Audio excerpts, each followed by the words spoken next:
Welcome to Krishna Reddy academy అండి. ఇప్పటివరకు మన కృష్ణారెడ్డి అకాడమీ అనేది గ్రౌండ్ పరంగా 100% సక్సెస్ఫుల్ రేట్లో ఉన్నాము. ఈరోజు ఎడ్యుకేషన్ పరంగా కూడా చాలా క్లారిటీగా ఏ రేంజ్లో సిలబస్ అందిస్తున్నాం అనేది మీరు ఈ వీడియో ద్వారా మీరు తెలుసుకోవచ్చు. అంతే 2025 వచ్చినటువంటి ఆర్మీ పేపర్ మీరు ఒకసారి పరిశీలించినట్లయితే ఈ జిఎస్ ఏదైతే ఉందో జిఎస్ అనేది చాలా కఠినతరంగా ఇచ్చారు. మన పిల్లలందరూ ఏంటిది పైన చిన్న చిన్న బుక్కులు చదువుకొని వెళ్ళిపోయి ఆర్మీ పేపర్ అటెంప్ట్ చేసేస్తామని అపోహ పడుతున్నారు. కాబట్టి దయచేసి ప్రతి అభ్యర్థి కూడా గమనించండి. మేము ఏ రేంజ్ అంటే రేపు అడ్వాన్స్గా ఆలోచించి 2026లో వచ్చేటువంటి నోటిఫికేషన్ ఏదైతే ఉందో దానికి రెడీ చేస్తూ ఉన్నాం. దాంట్లో భాగంగా 2025లో వచ్చిన ప్రతి పేపర్ కూడా మీ కళ్ళ ముందుకి అద్దెలాగా చూపిస్తూ ఉన్నాం. ఓకే అండి, ఒకసారి మీరు పరిశీలించండి. 2025లో వచ్చినటువంటి బిట్ డైరెక్ట్గా 2025 ఏదైతే ఉందో 2025లో మనకి డైరెక్ట్గా వచ్చినటువంటి బిట్టు కుతుబ్ మినార్ యొక్క ఎత్తు ఎంత అని అడిగాడు.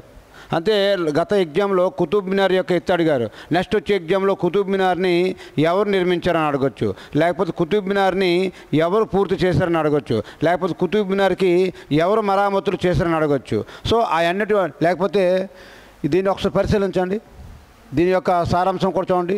మన భారతదేశం యొక్క రాజధాని అయినటువంటి ఢిల్లీలో మొహాలీ కాంప్లెక్స్లో దీని యొక్క ప్రజెంట్ ఉంది ఇది. అండ్ దీని యొక్క ఎత్తు 72.5 మీటర్స్. అదేవిధంగా అడుగుల్లో చూసుకుంటే 237.8 అడుగులు. అంటే మొన్న మీటర్లో ఇచ్చాడు, రేపు పొద్దున అడుగుల్లో ఇవ్వకూడదని ఏమైనా రూల్ ఉందా? ఇచ్చే అవకాశం ఉంది. కాబట్టి మీరు అడుగుల్లో కూడా మీరు జస్ట్ ఫైండ్ అవుట్ చేయాల్సి ఉంటుంది. అండ్ అదేవిధంగా ప్రపంచంలోని ఇటుకలతో మించిన అతిపెద్ద గోపురం ఇది. ఓకే అండి, ఇటుకలతో అతిపెద్ద గోపురం అంతా ఇదే అని దీని యునెస్కో చేత గుర్తింపు పొందింది. ఎప్పుడంటే 1993 సంవత్సరం ఏదైతే ఉందో ఈ 1993లో యునెస్కో చేత గుర్తింపు కూడా పొందింది. రేపు అడగొచ్చు ఈ కుతుబ్ మినార్ అనేది ఏ సంవత్సరం యునెస్కో చేత గుర్తింపు పొందిందని అడగొచ్చు. కాబట్టి దీన్ని కూడా మీరు పరిశీలించండి. అంతే కంటెంట్ ఏదైతే ఉందో బేస్ లెవెల్ నుంచి వాడు ఏ రేంజ్కి వెళ్ళినా రేపు బిట్ వెళ్ళినా అడిగే విధంగా మీకు రెడీ చేస్తుంది మన కంటెంట్ అనేది. ఓకే అండి, అదే 1993 సంవత్సరంలో దీని యునెస్కోతో గుర్తించబడింది. అండ్ దీని యొక్క నిర్మాణం అనేది 1193 సంవత్సరంలో ఢిల్లీ సుల్తాన్ అయినటువంటి కుతుబుద్దీన్ ఐబక్ ఎవడైతే ఉన్నాడో ఈ కుతుబుద్దీన్ ఐబక్ అనేవాడు ఈ కుతుబ్ మినార్ని ప్రారంభిస్తాడు. ఓకే అండి, అయితే కాలక్రమంలో ఈ కుతుబుద్దీన్ ఐబక్ యొక్క మరణం తర్వాత రాజ్యంలోకి వచ్చినటువంటి తన అల్లుడు అయినటువంటి ఇల్టుట్మిస్ ఎవరైతే ఉన్నారో ఈ ఇల్టుట్మిస్ అనేది కుతుబ్ మినార్ని పూర్తి చేయడం జరుగుతుంది. అయితే కాలక్రమంలో పిడుగుల యొక్క పాటుకి గురయ్యి పాడైపోతే దాన్ని మరామతులు చేసింది మాత్రము ఫిరోజ్ షా తుగ్లక్. చూడండి చాలా క్లారిటీగా ప్రతి అంశం కూడా మీకు అనిపిస్తుంది. 1193 సంవత్సరంలో ఢిల్లీ సుల్తానేట్ అయినటువంటి కుతుబుద్దీన్ ఐబక్ అనేవాడు దీన్ని ప్రారంభించాడు. మొదటి అంతస్తు మాత్రమే అతను నిర్మించారు. అతని అల్లుడేమో తర్వాత కాలక్రమంలో అతని వారసుడు మరి అల్లుడైనటువంటి ఇల్టుట్మిస్ అనేవాడు దీన్ని పూర్తి చేస్తాడు. అండ్ కాలక్రమంలో దీని పిరుగుపాటు కానీ భూకంపాల వల్ల దెబ్బతినడం వల్ల దీన్ని మరామతులు చేసింది మాత్రం ఫిరోజ్ షా తుగ్లక్. అంతే వాడు ఏ రేంజ్కి వెళ్ళిన బిట్టు మీకు అడిగిన బిట్టు ఒకటే సింపుల్గా అడిగాడు. ఏమడిగాడంటే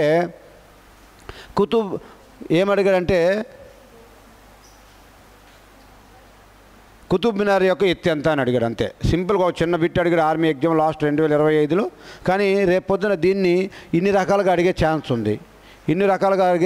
కాబట్టి మీరు ఈ అన్ని అంశాలపైన క్లారిటీ ఉండాలి. ప్రతి అంశం పైన ఏ రోజైతే నువ్వు క్లారిటీగా నేర్చుకుంటూ వెళ్తున్నావో అప్పుడు నువ్వు జిఎస్ పైన పట్టు సాధిస్తావు. ఆడు ఏమి అడిగితే దాన్ని నువ్వు ఆ సమాధానం చెప్పగలుగుతుంది. అదే నేర్పుతుంది మన కృష్ణారెడ్డి అకాడమీ అనేది. ఈరోజు మీకు చూస్తున్నారు కదా, ప్రతి అంశాన్ని కూడా మీకు తీసుకొచ్చి చెప్పడం జరుగుతుంది. దీన్ని ఒకసారి పరిశీలించండి. క్వశ్చన్ నెంబర్ 2ని కూడా ఒకసారి పరిశీలించండి. ఈ క్వశ్చన్ నెంబర్ 2 కూడా మీరు ఒకసారి పరిశీలించినట్టయితే భారత సైన్యంలోని అతి చిన్న సంస్థ లేదా యూనిట్ ఏదైనా అడిగాడు. ఇవన్నీ కూడా 2025లో డిఫరెంట్ షిప్లు అడిగినటువంటి బిట్లేనండి. సో గమనించండి, భారత సైన్యంలో అతి చిన్న సంస్థ యూనిట్ ఏది అని అడుగుతాడు. ఈ సెక్షన్ ఏదైతే ఉందో ఈ సెక్షన్ అండి. దీని యొక్క సమాచారంగా మీరు ఒకసారి పరిశీలించినట్లయితే భారత సైన్యం యొక్క నిర్మాణంలో యుద్ధ భూమిలో పనిచేసే ప్రాథమిక లేక అతి చిన్న యూనిట్ ఏదంటే ఈ సెక్షన్ అండి. ఈ సెక్షన్ అనేది అంటే ఇన్ఫాంట్రీ ఏదైతే ఉందో దీని యొక్క మూలస్తంభంగా భావిస్తారు. ఈ సెక్షన్లో 10 మంది సైనికులు ఉంటారు. అడుగుతాడు రేపు పొద్దున సెక్షన్లో ఎంతమంది సైనికులు ఉంటారంటే 10 మంది సైనికులు ఉంటారు. దీనికి హవాల్దార్ లేదా సార్జెంట్ అనే అధికారి ఇది నాయకత్వం వహిస్తారు. దీనికి ఈ సెక్షన్కి ఎవరంటే హవాల్దార్ లేదా సార్జెంట్ అధికారి అనేవారు దీనికి అధ్యక్షత వహిస్తారు. నాయకత్వం వహిస్తారు. అదేవిధంగా చాలా ఇంపార్టెంట్, ఈ సెక్షన్ అనేది పోరాట సమయంలో ఒక నిర్దిష్ట పనిని లేదా చిన్న లక్ష్యాన్ని పూర్తి చేయడానికి ఉపయోగపడుతుంది. ఇలాంటి కీలకమైన అంశాలన్నీ కూడా మీకు చాలా క్లారిటీగా, అడిగిన క్వశ్చన్ ఒకటే కానీ నీకు ఇచ్చేటువంటి సమాధానం అనేది 10 రకాలుగా మీకు అందించడం జరుగుతుంది. అంతే రేపు పొద్దున ఏ సెక్షన్ ఏ విధంగా వాడు అడిగినా నిన్ను అందుకొంతశాతం నువ్వు పేపర్ అటెంప్ట్ చేసే విధంగా తయారు చేస్తుంది ఇది. అదేవిధంగా ఇది క్వశ్చన్ నెంబర్ 2 అండి. అదేవిధంగా క్వశ్చన్ నెంబర్ 3 కూడా చూసుకోండి. క్వశ్చన్ నెంబర్ 3 కూడా మీరు ఒకసారి పరిశీలించండి. పటచిత్ర పెయింటింగ్లో ఏ రాష్ట్రానికి ప్రసిద్ధి చెందిన కళ అని అడిగాడు. పటచిత్ర అనేది ఏ రాష్ట్రం చెందినటువంటి ప్రసిద్ధ కళ అని అడిగాడు. మన ఒడిస్సా అండ్ పశ్చిమ బెంగాల్ ఏదైతే ఉందో దీని ఆన్సర్గా పరిగణించడం జరుగుతుంది. ఓకే అండి. దాని యొక్క సమాచారం మీరు ఒకసారి పరిశీలించండి. అసలు పటచిత్ర అంటే ఒక క్లాత్ పైన వేసేటువంటి పెయింటింగ్ అనమాట. అది బాగా మన ఒరిస్సాలోని పూరి జగన్నాథ స్వామి టెంపుల్ ఏవైతే ఉన్నాయో ఆ ఏరియాలో బాగా ప్రసిద్ధి చెందింది. దీని యొక్క సమాచారం మీరు ఒకసారి చూడండి. ఈ పటచిత్ర అనేది ఒక సాంప్రదాయ గొడ్డ ఆధారిత స్కోల్ పెయింటింగ్ కళ. ఈ పటచిత్ర ప్రధానంగా ఒడిశా రాష్ట్రంలో ప్రసిద్ధి చెందింది. ముఖ్యంగా పూరి దేవాలయం ఏదైతే ఉందో ఆ పూరి దేవాలయంలో జగన్నాథుడికి సంబంధించిన కళను చిత్రాలు ఎక్కువగా దీన్ని ప్రసిద్ధి చేశారు. ఒరిస్సాలోని ప్రధానంగా ఇదిగోండి రఘురాజ్పూర్ గ్రామంలో ఇది బాగా ప్రసిద్ధి. ఒడిస్సాలోని రేపు పొద్దున ఒడిస్సా కాకుండా ఒక విలేజ్ పేరు కానీ ఇచ్చారంటే ఆ విలేజ్ ఏదంటే ఈ రఘురాజ్పూర్ ఏదైతే ఉందో ఈ రఘురాజ్పూర్ గ్రామంలో ఇది బాగా ప్రసిద్ధి చెందినటువంటి కళ అనమాట. ఓకే అండి. అదేవిధంగా చూడండి, అలాగే ఈ పశ్చిమ బెంగాల్ రాష్ట్రంలో కూడా దీన్ని బాగా చాలా వరకు ప్రసిద్ధి చెందింది. ఒడిశా తర్వాత కొద్దిగా బాగా ప్రసిద్ధి చెందింది ఇక్కడ. అయితే దీన్ని ప్రసిద్ధ కళారూపంగా బెంగాల్ ఎక్కువగా దీన్ని దుర్గాదేవి పైన అండ్ మతపరమైన కథలుగా దీన్ని బాగా భావిస్తారు. అండ్ ఇక్కడ కూడా క్లారిటీకి చూడండి, పటచిత్ర అనే పదము సంస్కృత పదాల నుండి వచ్చిందనమాట. ఈ పటచిత్ర అనే పదం ఏ పదాల నుండి వచ్చిందంటే ఈ సంస్కృత పదాల నుండి వచ్చింది. అదేవిధంగా పట అంటే వస్త్రమని, ఓకే అండి. అదేవిధంగా చిత్ర అంటే పెయింటింగ్ అని అర్థం, గొడ్డపైన వేసినటువంటి చిత్రం అని అర్థం. అంతే ఇంత క్లారిటీగా ప్రతి అంశాన్ని కూడా మీకు ఆ బిట్ని తీసుకొస్తూ అండ్ క్లారిటీగా ప్రతి అంశాన్ని కూడా మీ ముందు పెడుతున్నటువంటి సందర్భం ఇది. This is called question number 3. అదేవిధంగా క్వశ్చన్ నెంబర్ 4 కూడా ఒకసారి చెక్ చేసుకోండి. క్వశ్చన్ నెంబర్ 4 కూడా మీరు ఒకసారి పరిశీలించండి. ఏమిచ్చాడంటే ఈ యమునా నది ఏదైతే ఉందో యమునా నది ఎక్కడ ఉద్భవించింది అని అడిగాడు. ఆప్షన్లో కూడా మీకు కనిపిస్తున్నాయి. ఓకే అండి. ఈ యమునోత్రి ఏదైతే ఉందో యమునోత్రిలో దీని యొక్క ఆన్సర్ ఉత్తరాఖండ్ ఏదైతే ఉందో ఈ ఉత్తరాఖండ్లో యమునోత్రిలో ఇది బాగా ప్రసిద్ధి దీని యొక్క ఉద్భవించింది. అది దీని యొక్క సమాచారం కూడా మీరు ఒకసారి చూడండి. ఈ యమునోత్రి యొక్క సమాచారం కూడా మీరు ఒకసారి పరిశీలించండి. యమునా నది యొక్క యమునోత్రి హిమనీనాదంలో యమునా నది అనేది యమునోత్రి హిమనీనాదంలో యమునోత్రి గ్లేసియర్లో వద్ద ఉద్భవించింది. ఓకే అండి. అదేవిధంగా భారతదేశంలో ఉత్తరాఖండ్ రాష్ట్రంలో ఇది ఉత్తరాకాశీ జిల్లాలో, అదే ఉత్తరాఖండ్లో ఇంకా జిల్లా అడిగితే ఉత్తరాకాశీ జిల్లాలో ఉన్నటువంటి హిమాలయ పర్వతాలు ఇది బాగా చెందినటువంటిది. ఓకే అండి. ఆ విధంగా మీకు అడుగుతారు. ఒకవేళ మీకు అడగండి చూడండి ఇంకేం అడిగాడంటే దీన్ని హిందూ పురాణాల ప్రకారం ఈ నదిని సూర్య భగవానుడి యొక్క కుమార్తె మరియు యముడి యొక్క సోదరి అని కూడా ఈ యమునోత్రిని పిలుస్తారు. అంటే సూర్య భగవంతుడి యొక్క కూతురు మరియు యముడి యొక్క సోదరిగా దీన్ని భావిస్తారు. అందుకే దీన్ని సూర్య తనయ లేదా కలింది అనే పేర్లతో కూడా యమునోత్రి అనేది పిలవబడుతుంది. సూర్య తనయ లేదా కలింది అనే పేర్లతో కూడా దీన్ని పిలవడం జరుగుతుంది.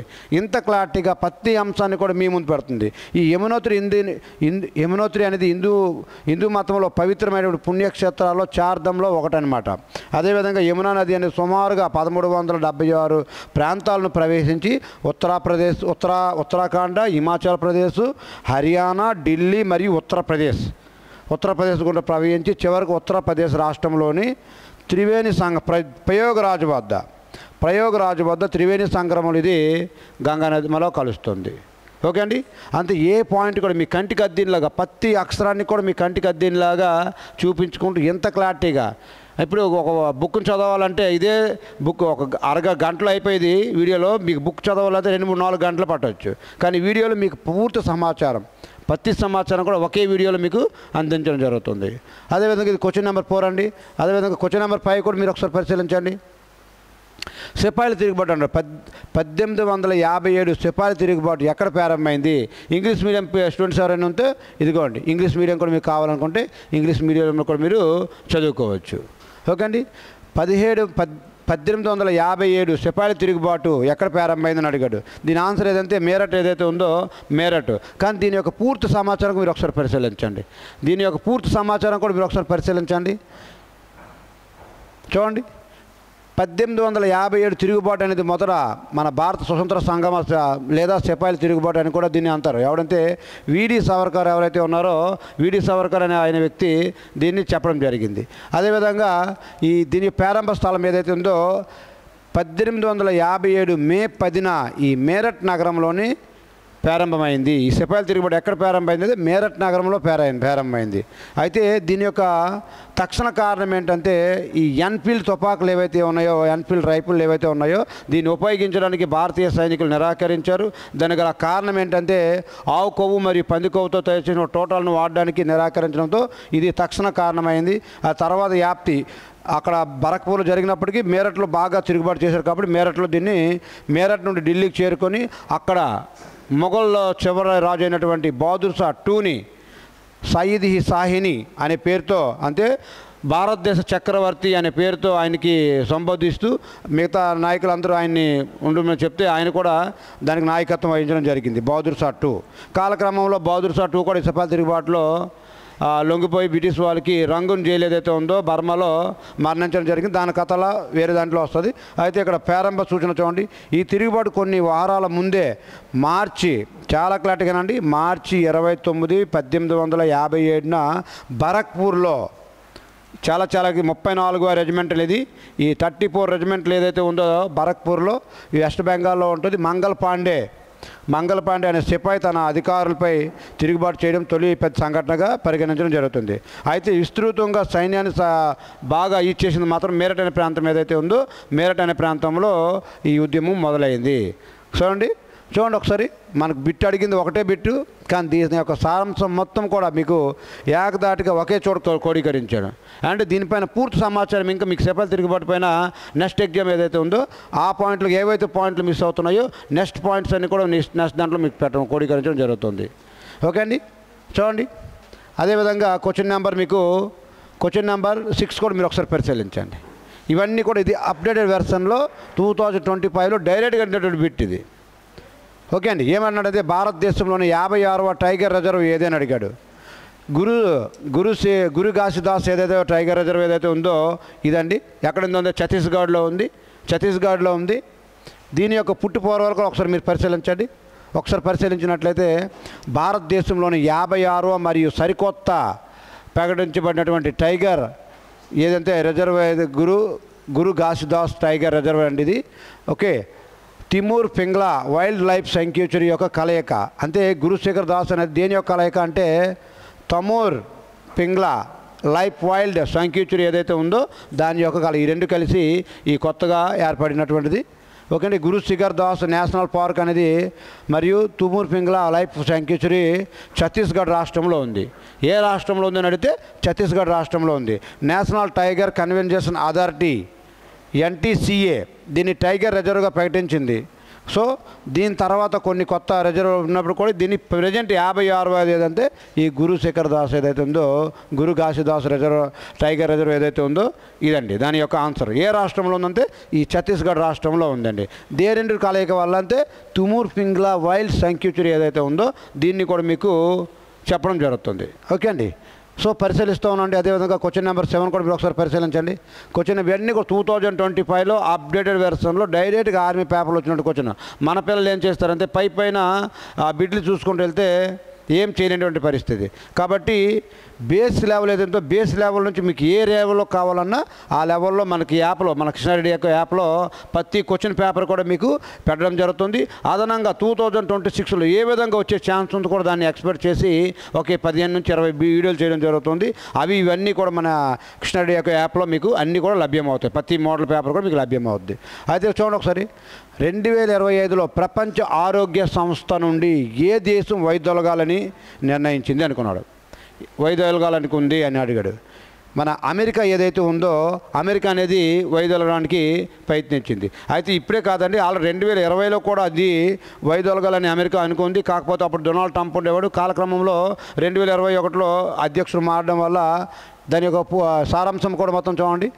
2025 సంబంధించినప్పటికీ ఈ చారిత్రాత్మక పరిణామంలో ఇది జరిగింది. WHO నుండి వైదొలగడానికి ప్రయత్నించిన దేశం ఏదంటే అమెరికా ఏదైతే ఉందో అమెరికా అండి. చాలా క్లారిటీగా అమెరికా 2020లో అప్పటి అధ్యక్షుడు డొనాల్డ్ ట్రంప్ దీన్ని WHO వైదొలగాలనుకున్నప్పటికీ 2021లో జో బిడెన్ అనే ప్రభుత్వం నిర్ణయం మళ్ళీ వెనక్కి తీసుకొని కొనసాగారు. మళ్ళీ 2025 ఏదైతే 2026 ఏదైతే ఉందో ఇప్పుడు ఇటీవల కాలంలో దీని నుంచి తొలగడానికి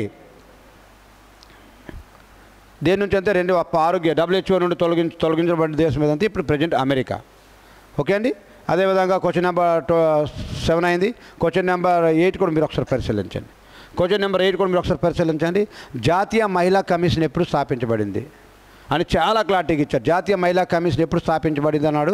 చాలా క్లారిటీగా మీకు ప్రతి అంశం కూడా ఇచ్చామండి. దీని యొక్క ఆన్సర్ కూడా పుట్టుపడతారు. జాతీయ మహిళా కమిషన్ అనేది భారతదేశంలో జాతీయ మహిళా హక్కులు మరియు చట్టబద్ధమైనటువంటి ప్రయోజనాలను పరిరక్షించడానికి ఏర్పాటు చేయబడినది. అయితే ఇది 1992 సంవత్సరం ఏదైతే ఉందో 1992 ఏదైతే ఉందో ఈ జనవరి 31 జాతీయ మహిళా కమిషన్ ఏర్పడింది. అయితే ఇది ఆడపరకు ముందు ఆల్రెడీ ఒక చట్టంగా 1990లో అయింది, ఒక చట్టం అయింది. కాలక్రమంలో ఇది జాతీయ కమిషన్గా 1992లో ఇది ఏర్పాటు చేయబడింది. అదేవిధంగా మహిళలకు సంబంధించినటువంటి రాజ్యాంగ మరియు చట్టబద్ధమైనటువంటి అంశాలన్నీ కూడా దీనిపైన వివరించబడతాయి. ఇది మహిళా కమిషన్. జాతీయ మహిళా కమిషన్ ఎప్పుడు ఏర్పడింది అంటే ఇదిగో 1992లో. ఏ సంవత్సరంలో చట్టం చేయబడింది అంటే 1990లో. ఓకే అండి. మీకు బిట్ ఏ విధంగా అడిగితే ఆ విధంగా మీరు ఫాలో అవుతూ ఉండాలి. ఓకే చూడండి, ఈ రేంజ్లో బిట్ అడుగుతుంటే మనము పైన చదువుకుని వెళ్ళి జిఎస్ పెట్టేయాలంటే ఇంత ఈరోజు మారిపోయింది, ట్రెండ్ మారింది. ఒకప్పుడు ఆర్మీ పేపర్ అంతా చాలా సింపుల్గా ఇచ్చేవాళ్ళు, పైన ఇచ్చేవాళ్ళు. కానీ కాలం మారింది, పేపర్ కూడా తెలుగులో ఇస్తున్నాడు కాబట్టి వాడు ఏ రేంజ్కి వెళ్తున్నాడో మీరు కూడా ఈ రేంజ్ ఒకసారి చెక్ చేసుకోండి. సో అలా గమనిస్తూ ఉండండి. క్వశ్చన్ నెంబర్ 8 అండి. అండ్ క్వశ్చన్ నెంబర్ 9 కూడా మీరు ఒకసారి పరిశీలించండి. సిల్వర్ నోటీస్ 2025ను ఏ సంస్థ ప్రారంభించింది అని అడిగాడు. చాలా క్లారిటీగా చాలా అంశాలు చాలా కీలకంగా అడుగుతున్నాడు. ఈ సిల్వర్ నోటీస్ అనే పదం అసలు కరెంట్ అఫైర్స్లోగా నువ్వు చదవకపోతే ఈ బిట్టింగ్ నువ్వు ఆన్సర్ కూడా చేయకుండా బయటకు వచ్చేటువంటి పరిస్థితి. సో క్వశ్చన్ నెంబర్ 9లో సిల్వర్ నోటీస్ ఏదైతే ఉందో చూడండి. మీకు ఇంటర్పోల్ ఏదైతే ఉందో ఈ ఇంటర్పోల్ అండి. కొన్నిసార్లు అడిగే ఇంటర్పోల్ యొక్క హెడ్ క్వార్టర్ కూడా ఎక్కడ ఉందో మీరు నాకు మన దీంట్లో కామెంట్ చేసి చెప్పండి. ఇంటర్పోల్ యొక్క హెడ్ క్వార్టర్ ఎక్కడ ఉంది, అదేవిధంగా దీని యొక్క సమాచారం ఒకసారి పరిశీలించండి. ఈ సిల్వర్ నోటీస్ ఏదైతే ఉందో ఇదే ఇంటర్పోల్కు సంబంధించినటువంటి అంతర్జాతీయ పోలీస్ సహకార వ్యవస్థలో భాగం ఇది. ఓకే అండి. ఈ సిల్వర్ నోటీస్ అనేది ఇంటర్పోల్కు సంబంధించిన అంతర్జాతీయ పోలీస్ సహకార సమైక్య అనమాట. అయితే ఇంటర్పోల్ అంటే మీకు తెలిసిన అంశమే. చూడండి, సాధారణంగా సిల్వర్ నోటీస్ అనేది వృద్ధులు లేదా ఈ సిల్వర్ నోటీస్ అనేది వృద్ధులు లేదా అల్జీమర్స్ అండ్ మతిమరుపు వంటి ఆరోగ్య సమస్యలు ఉన్నటువంటి అపహరణకు తప్పిపోయిన వ్యక్తులను కనుగొనడానికి అంతర్జాతీయ పోలీస్ సంస్థలు మరియు ప్రజల యొక్క సహకారాన్ని కోరడానికి ఉపయోగించినటువంటి అంతర్జాతీయ హెచ్చరిక సంస్థ నోటీస్ అనమాట. ఇదే సిల్వర్ నోటీస్. అయితే 2025 సందర్భంగా ఇంటర్పోల్ భవిష్యత్తులో వృద్ధుల భద్రత కోసం లేదా ఏదైనా ప్రత్యేకమైన అంతర్జాతీయ ఆపరేషన్ కోసం ఈ సిల్వర్ నోటీసును 2025లో ప్రారంభించడం జరిగింది. ఓకే. అంటే ఈ రేంజ్లో బిట్లు అడుగుతుంటే మనము పైన చదువు వెళ్ళామంటే ఏం చేయలేము. మనకు అడిగిన బిట్ ఒకటే, కానీ ఇన్ని రకాల క్వశ్చన్స్ అనేవి మీకు ఎంత సమాచారం తెలుసుకొని వెళ్తే ఆడు రేపు ఏ విధంగా పేపర్ అడిగితే ఆ విధంగా నువ్వు అటెంప్ట్ చేయగలుగుతావు. ఓకే అండి. ఇది క్వశ్చన్ నెంబర్ ఎంత అంటే మీకు 9 అండి. అండ్ అదేవిధంగా క్వశ్చన్ నెంబర్ 10 కూడా మీరు ఒకసారి పరిశీలించండి. అంటే సమాజం పైన పూర్తి అవగాహన ఉందా లేదా, సబ్జెక్టుతో కూడా సంబంధం లేదు వాడికి. ప్రతి అంశం పైన వాడు మిమ్మల్ని అవగాహనతో ఉన్నారా లేరా అని మీకు క్వశ్చన్ అడగడం జరుగుతుంది. చూడండి, ఇక్కడ ఏమన్నాడంటే ఈ పట్టణ ప్రాంతాల్లో పోలిస్తే క్వశ్చన్ ఏంటంటే పట్టణ ప్రాంతాలతో పోలిస్తే గ్రామీణ ప్రాంతాల్లో ఏ విధంగా ఉంటుందన్నాడు. పట్టణ ప్రాంతాలతో పోలిస్తే గ్రామీణ ప్రాంతాల్లో జనసాంద్రత ఎక్కువగా ఉంటుందన్నాడు. తప్పు. ఎందుకంటే గ్రామాల్లో జనాలు తక్కువగా ఉంటారు, పట్టణాల్లో ఎక్కువగా ఉంటారు. కాబట్టి ఈ వీటి కూడా చూసుకొని నెక్స్ట్ ఆరోగ్యం మరియు విద్యా సౌకర్యాలు తక్కువగా ఉంటాయి. రైట్ అయ్యే ఛాన్స్ ఉంది. ఇంకా 2 ఆప్షన్లో చూద్దాము. అంటే పట్టణాలతో పోల్చుకుంటే గ్రామాల్లో ఆరోగ్యం మరియు విద్యా సౌకర్యాలు తక్కువగానే ఉంటాయి. రైట్. కాబట్టి ఇది మీకు ఆన్సర్ అయ్యే ఛాన్స్. నెక్స్ట్ చూడండి, ఉపాధి అవకాశాలు పట్టణాల కంటే గ్రామాల్లో ఎక్కువ అన్నాడు. అంటే ఇది కూడా రాంగ్. అంతే ఈ రేంజ్లో నువ్వు ఆలోచించి చేయాల్సినటువంటి క్వశ్చన్ రేంజ్లో ఈ జిఎస్ ఏదైతే ఉందో 2025లో అడగడం జరిగింది. ఇంకా 2026లో కూడా ఏ విధంగా అడిగే ఛాన్స్ ఉందో మీరు ఒకసారి పరిశీలించండి. ఆ 2026లో ఏ విధంగా అడిగే ఛాన్స్ ఉందో అవన్నీ కూడా మనం వీడియోస్ చేసుకొని మన కృష్ణారెడ్డి అకాడమీ యొక్క యాప్లో పెడుతూ ఉన్నాము. మీకు అతి తక్కువ కాస్ట్తో కూడా మీకు అతి త్వరలో అందించడం జరుగుతుంది. ఓకే అండి. అదేవిధంగా చూడండి, ఆధునిక రవాణా సౌకర్యాలు అందుబాటులో ఉంటాయి అన్నాడు. అంతే పట్టణాలతో పోలిస్తే గ్రామాల్లో ఆధునిక సౌకర్యాలు ఎక్కువ అందుబాటులో ఉంటాయి అన్నాడు. ఉంటాయా? ఉండవు. కాబట్టి ఇది కూడా రాంగే. అంతే రైట్ ఏదంటే ఆరోగ్యం మరియు విద్యా సౌకర్యాలు తక్కువగా ఉంటాయి ఎక్కడంటే గ్రామాల్లో. కాబట్టి ఇది మీకు ఆన్సర్. అంతే అవగాహనతో వెళ్ళేటువంటి సందర్భాల్లో అడుగుతున్న క్వశ్చన్స్ ఇవి. 2025లో ఈ యుద్ధ సెక్షన్లో డైరెక్ట్గా వచ్చినటువంటి బిట్లు ఇవన్నీ కూడా ఏది కూడా ప్రత్యేకించి మనం డిజైన్ చేసింది కాదు. 2025లో ఈ ఆర్మీ ఎగ్జామ్ ఏదైతే ఉందో డైరెక్ట్గా వచ్చినటువంటి బిట్. ఓకే అండి. ఇది పరిశీలించేది క్వశ్చన్ నెంబర్ 10 అండి. అదేవిధంగా క్వశ్చన్ నెంబర్ 11 కూడా పరిశీలించింది. ఇది క్వశ్చన్ నెంబర్ 10 యొక్క సమాచారం మీరు ఒకసారి వీడియో కూడా ఆపుకొని చెక్ చేసుకోవచ్చు. అదేవిధంగా క్వశ్చన్ నెంబర్ 11 కూడా మీరు ఒకసారి పరిశీలించండి. క్వశ్చన్ నెంబర్ 11 కూడా ఒకసారి పరిశీలించండి. సర్వెంట్స్ ఆఫ్ ఇండియన్ సొసైటీని ఎవరు పునాది వేశారు అని అడిగాడు. లేకపోతే రేపు పొద్దున సర్వెంట్స్ ఆఫ్ ఇండియన్ సొసైటీ ఏ సంవత్సరంలో స్థాపించారని అడగొచ్చు. లేకపోతే సర్వెంట్స్ ఆఫ్ ఇండియన్ సొసైటీ యొక్క ఎక్కడ స్థాపించారని అడగొచ్చు. ఓకే అండి. ఇన్ని రకాల బిట్లు మీరు తీసుకోవాల్సిన రెస్పాన్స్. బిట్ మనం అడిగింది ఒకటే, సర్వెంట్స్ ఆఫ్ ఇండియన్ సొసైటీకి ఎవరు పునాది వేశారని అడిగారు. గోపాలకృష్ణ గోఖలే ఎవరైతే ఉన్నారో ఈ గోపాలకృష్ణ గోఖలే అనే వ్యక్తి అయితే సర్వెంట్స్ ఆఫ్ ఇండియన్ సొసైటీకి పునాది వేశారు. కానీ మీ దీనిపైన అనేక సమాచారం కావాలనుకుంటే ఒకసారి పరిశీలించండి. ఈ గోపాలకృష్ణ గోఖలే ఎవరైతే ఉన్నారో ఈయన గోపాలకృష్ణ గోఖలే మహాత్మా గాంధీ యొక్క రాజకీయ గురువు ఎవరంటే ఈ గోపాలకృష్ణ గోఖలే. మహాత్మా గాంధీ 1915 సంవత్సరంలో జనవరి 9వ తేదీన భారతదేశం రావడానికి ప్రధాన కారకులైనటువంటి వ్యక్తి ఎవరంటే గోపాలకృష్ణ గోఖలే. అందుకే మహాత్మా గాంధీ ఏ రోజైతే ఇండియాలో అడుగుతో దాన్ని ఎన్ఆర్ఐ నాన్ రెసిడెన్షియల్ ఇండియన్స్ డేగా ప్రతి సంవత్సరం కూడా జనవరి 9 జరుపుకుంటున్నాం. దానికి కూడా కారణం కూడా మన గోపాలకృష్ణ గోఖలే. ఎందుకంటే మహాత్మా గాంధీ రాజకీయ గురువు గోపాలకృష్ణ గోఖలే. అయితే మనకేం అడిగాడంటే ఈ సర్వెంట్స్ ఆఫ్ ఇండియన్ సొసైటీని ఏ సంవత్సరంలో స్థాపించాడంటే 1905 సంవత్సరంలో Gopalakrishna Gokhale servants of Indian సొసైటీని ఏ సంవత్సరంలో స్థాపించాడంటే 1905 సంవత్సరంలో. ఏ రాష్ట్రంలో స్థాపించారంటే మహారాష్ట్రలోని ఎక్కడ అంటే ఈ పూణే ఏదైతే ఉందో పూణేలో ఈ సర్వెంట్స్ ఆఫ్ ఇండియన్ సొసైటీని స్థాపించాడు. అంతే ఇంత క్లారిటీగా నువ్వు ప్రతి అంశాన్ని పరిశీలించుకుని వెళ్ళాలి. అదేవిధంగా ఈ సర్వెంట్స్ ఆఫ్ ఇండియన్ సొసైటీ యొక్క లక్ష్యం ఏంటంటే దేశ సేవకులను శిక్షణ ఇవ్వడం. దేశానికి ఎవరైతే సేవలు చేయాలనుకుంటున్నారో వాళ్ళకి శిక్షణ ఇవ్వడము మరియు భారత ప్రజల యొక్క ప్రయోజనాలను ప్రోత్సహించడం దీని యొక్క ప్రధాన లక్ష్యంగా ఈ సర్వెంట్స్ ఆఫ్ ఇండియన్ సొసైటీ యొక్క దాని థీమ్తో మన గోపాలకృష్ణ గోఖలే గారు 1905 సంవత్సరంలో ఈ సర్వెంట్స్ ఆఫ్ ఇండియన్ సొసైటీని స్థాపించారు. సో చాలాసార్లు అడుగుతున్నాం బిట్ మహాత్మా గాంధీ యొక్క రాజకీయ గురువు ఎవరంటే గోపాలకృష్ణ గోఖలే. అదేవిధంగా బిట్ నెంబర్ చూడండి. బిట్ నెంబర్ 12 కూడా మీరు ఒకసారి పరిశీలించండి. అడుగుతున్న అంశం ఒకటే కానీ ఇన్ని రకాలుగా నువ్వు నేర్చుకున్న మన యాప్ ఏదైతే ఉందో మన కృష్ణారెడ్డి అకాడమీ యాప్ ఏదైతే ఉందో దాంట్లో ప్రతి అంశం కూడా మీ కళ్ళకు అద్దినలాగా అంతే బుక్కులు పెట్టి చదవకుండా నీవు 2లో లేకపోతే 1.5లో 1.75లో స్పీడ్లో పెట్టుకొని క్లాస్ వినే విధంగా ప్రతి అంశాన్ని కూడా మీకు మీ ముందుకు తీసుకురావడం జరుగుతుంది. అంటే ప్రతిది కూడా ధారాళంగా అనాలిసిస్ చేయడం జరుగుతుంది. ఓకే అండి. ఇంకా సమయం చాలదు కాబట్టి 1 అవర్ 1.5 అవర్ అయిపోతుంది కాబట్టి ఇంకా చాలా అంశాలు తగ్గించుకొని పెట్టుకుంటూ వచ్చాం. నెక్స్ట్ వీడియో ఏవైతే ఉందో దాంట్లో కూడా మీకు అప్డేట్ చేస్తాం. నెక్స్ట్ చూడండి, ఢిల్లీని పాలించిన తొలి మహిళా పాలకురాలు ఎవరు అంటే మీకు అందరూ తెలిసినటువంటి బాగా తెలిసిందే రజియా సుల్తానా.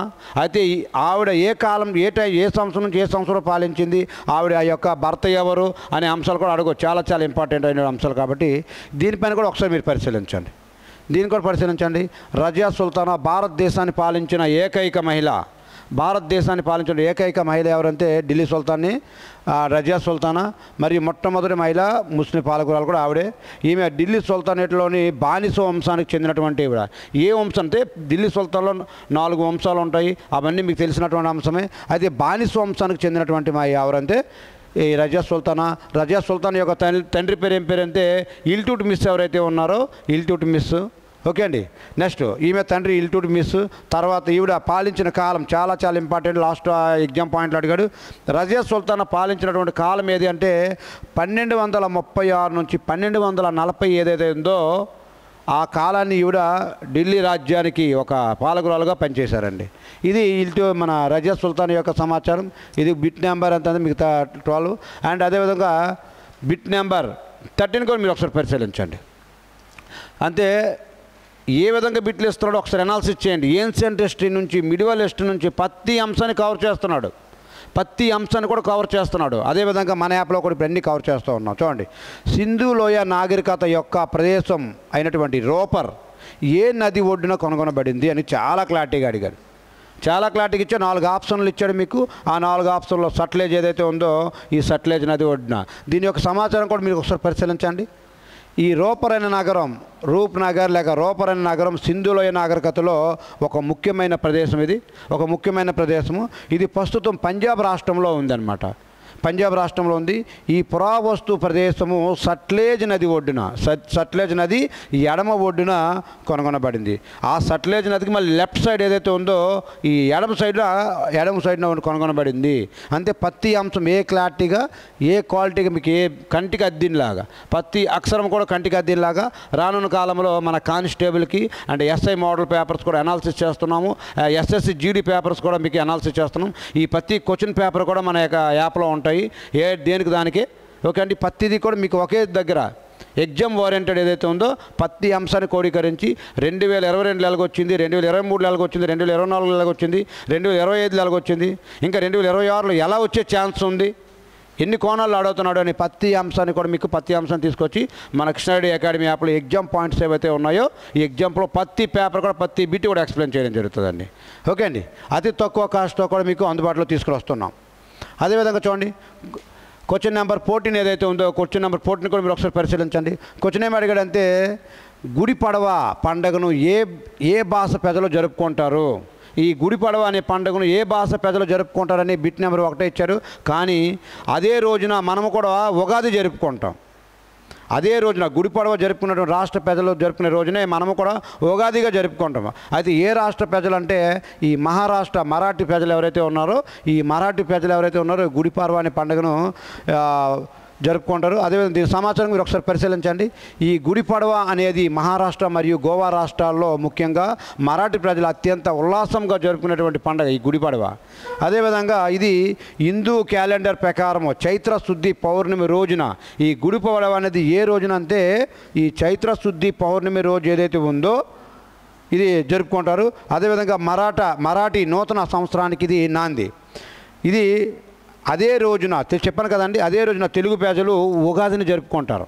అంతే మరాఠీ ప్రజలేమో గుడి పడవ జరుపుకునే రోజునే మన తెలుగు ప్రజలు ఏం జరుపుకుంటారు అంటే ఉగాదిని జరుపుకుంటారు. రేపొద్దున ఇదే బిట్టిని మహారాష్ట్ర ప్రజలు ఎవరైతే ఉన్నారో గుడి పడవ జరుపుకునే రోజు తెలుగు ప్రజలు ఏ ఉత్సవాన్ని జరుపుకుంటారు అంటే ఇదిగోండి ఈ ఉగాది ఉత్సవాన్ని జరుపుకుంటారు.